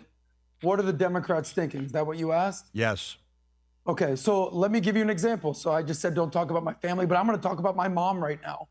Guys, brace for impact. I'm about to call out my mom because I love my mom. She's a Democrat. I have family that's Democrat. I have friends that are Democrats. Obviously, I have friends Republican. Everyone in the middle. I love Democrats. I have no love for the socialists or the Marxists or anything like that.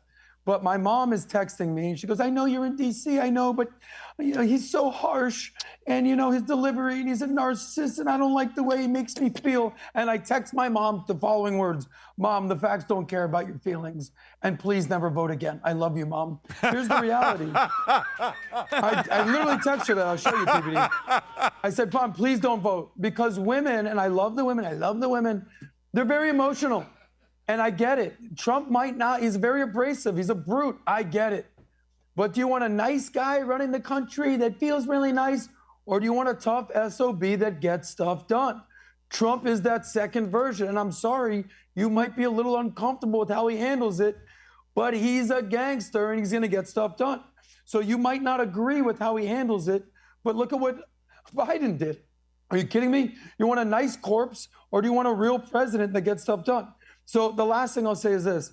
Remember in kindergarten, we played show and tell, right? The whole thing that, you know, don't just tell, show what's going on. That picture of when Trump said, stand up if you're in favor of protecting American citizens versus illegal aliens, they're going to show that picture. And they're going to have to tell the story. They're just going to show it. Guys, this is who the Democrats are. I'm sorry, guys. This is now you. You could have stand up. You stand up for the insider trading with Nancy Pelosi, but you're not going to stand up for your American citizens. To me, it's disgusting. And I'll end with this. You know, they say that the best revenge is massive success. Trump, at the beginning, he goes, what a difference a president can make. Are you kidding me? What Biden was doing, you know, weekend at Bernie style versus what Trump is doing, it's night and day. Respect to you, President Trump. And Mom, I love you. I'm sorry. I'll be home soon. But please never vote again. Can I ask you an honest question? Yeah. You've known him for how long? How long have I? What's the first time you came talk to me in that event? 12? We met in 2012, Pat, working out in the gym. So like how many two grown men. How many years?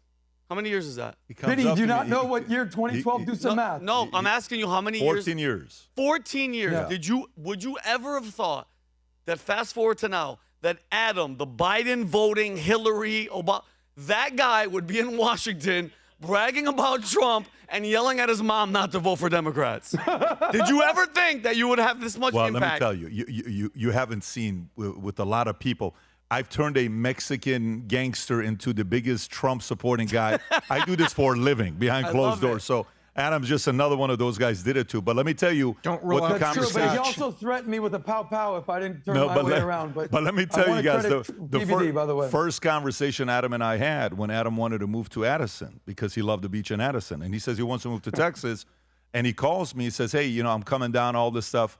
And while I'm doing the interview, because I was in Miami, I was shooting a video that we never went live with because it was a helicopter video. We just ended up not doing anything with the helicopter video because of the timing of it. And, you know, anyways, long story short, I'm sitting here. I meet him here. He said, Pat, I'm willing to move.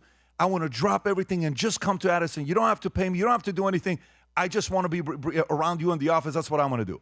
I said, okay, let's talk next week. So I call him. I said, so Adam, question for you. Yes.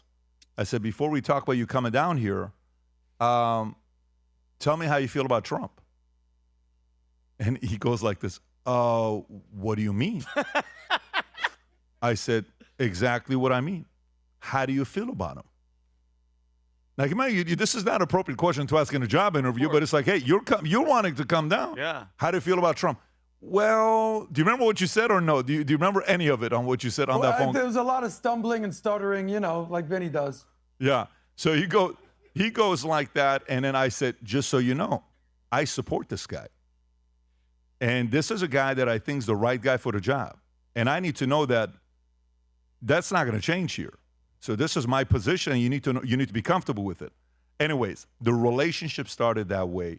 And to be in right now where he's at, Adam is the biggest MAGA guy I know. Period. That is the weirdest thing to tell you this. Adam is the biggest MAGA guy I know.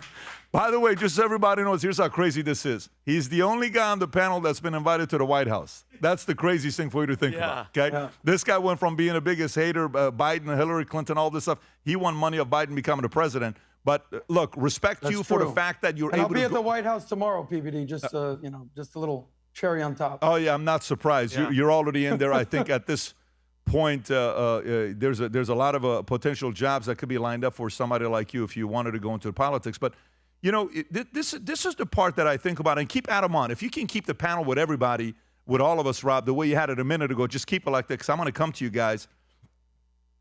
Here's what I want to think about. So, you know how you see these guys on Twitter who have their own podcasts or Rumble or whatever, streamers and all this stuff, and the business model of rage baiting is a real thing. Mm-hmm.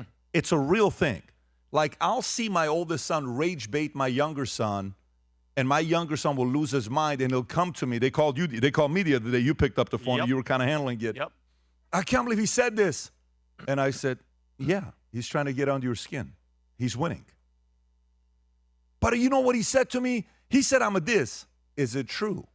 Of course it's not true. Why would you ask that?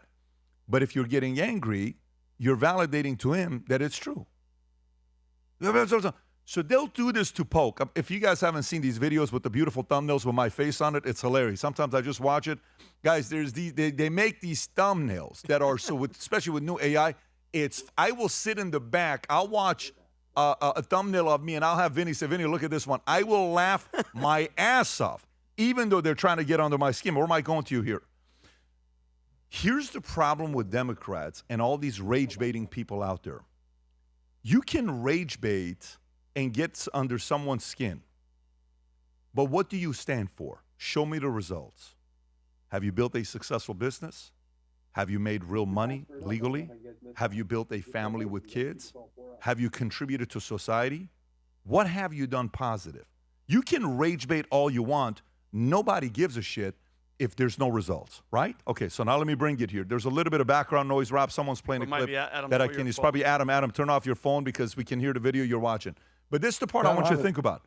So you know how they say, show me the Epstein files. He's a racist. He's a this. Democrats have a chance to show what they're for. I don't hear what you're for. All I keep hearing is what you're against. If you don't sell to your people what you're for, you're not going to find people. All you're going to find is attract a bunch of rage-baiting people. It's like in a company when somebody quits or gets fired, who do they go find? You ever wonder when people quit or get fired from a company, what is the first party they go to? Has anybody ever seen this at different companies?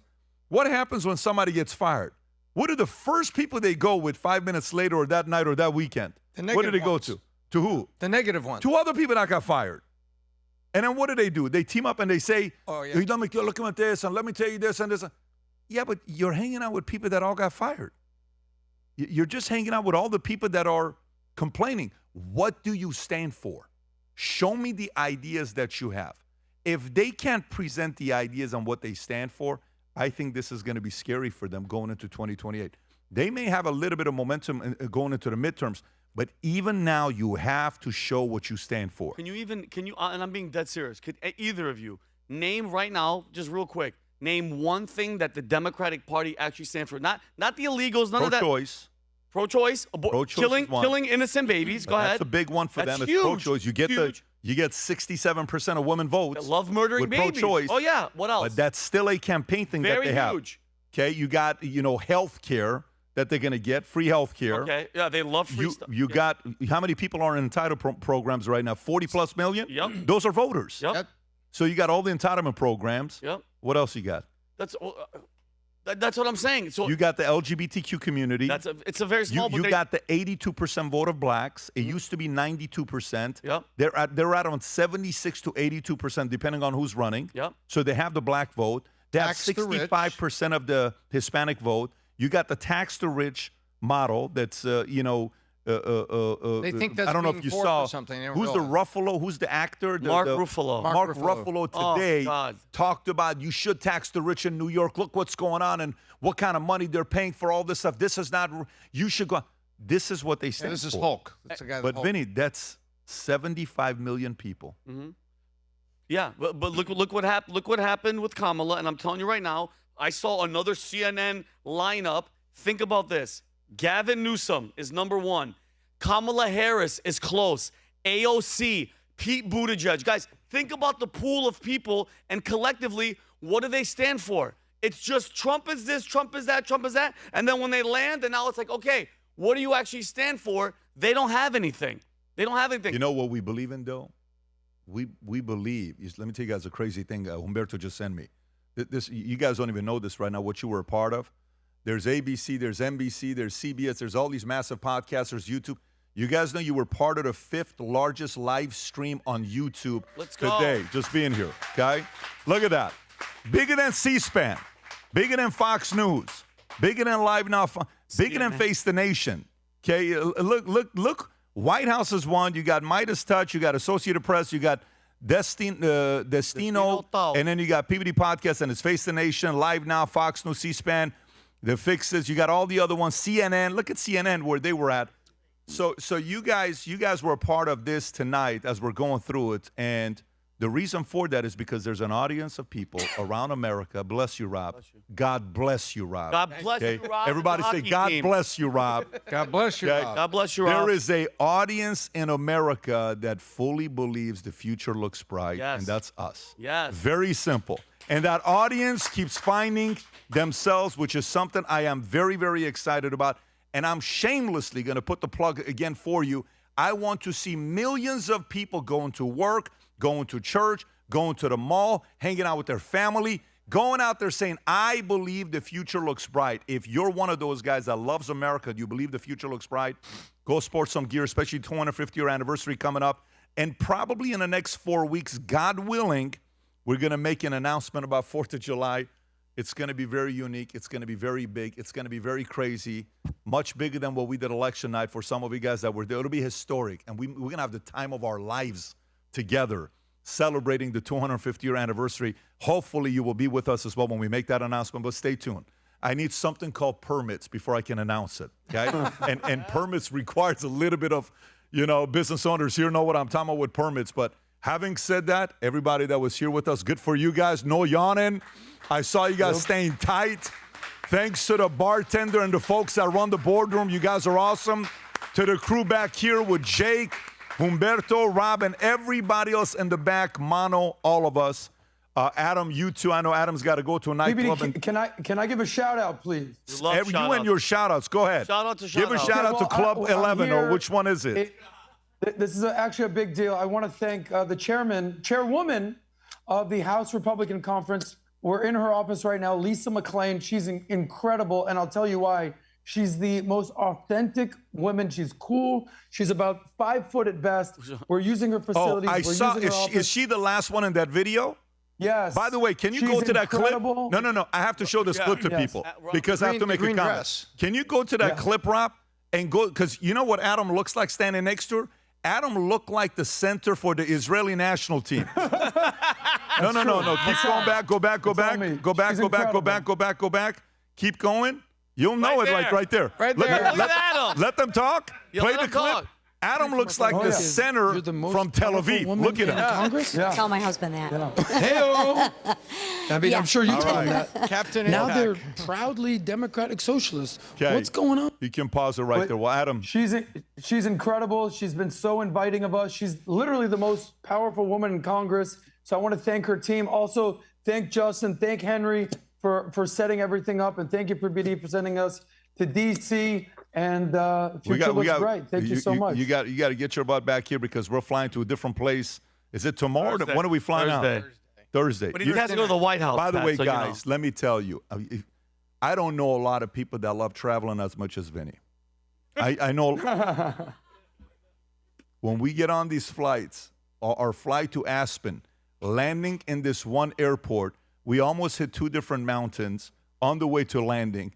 The what do you call it? The turbulence? The turbulence was so bad. It was, I can't even tell you, but Vinny and I shared a very special moment together. We bonded. We were green. We bonded in a way that we will never forget. So, but anyways, having said that, to everyone that stayed with us till the end, you're the best. God bless. Have a good night. We'll see you guys again tomorrow morning. We got business podcast tomorrow morning. God bless everybody. Take care. Bye-bye.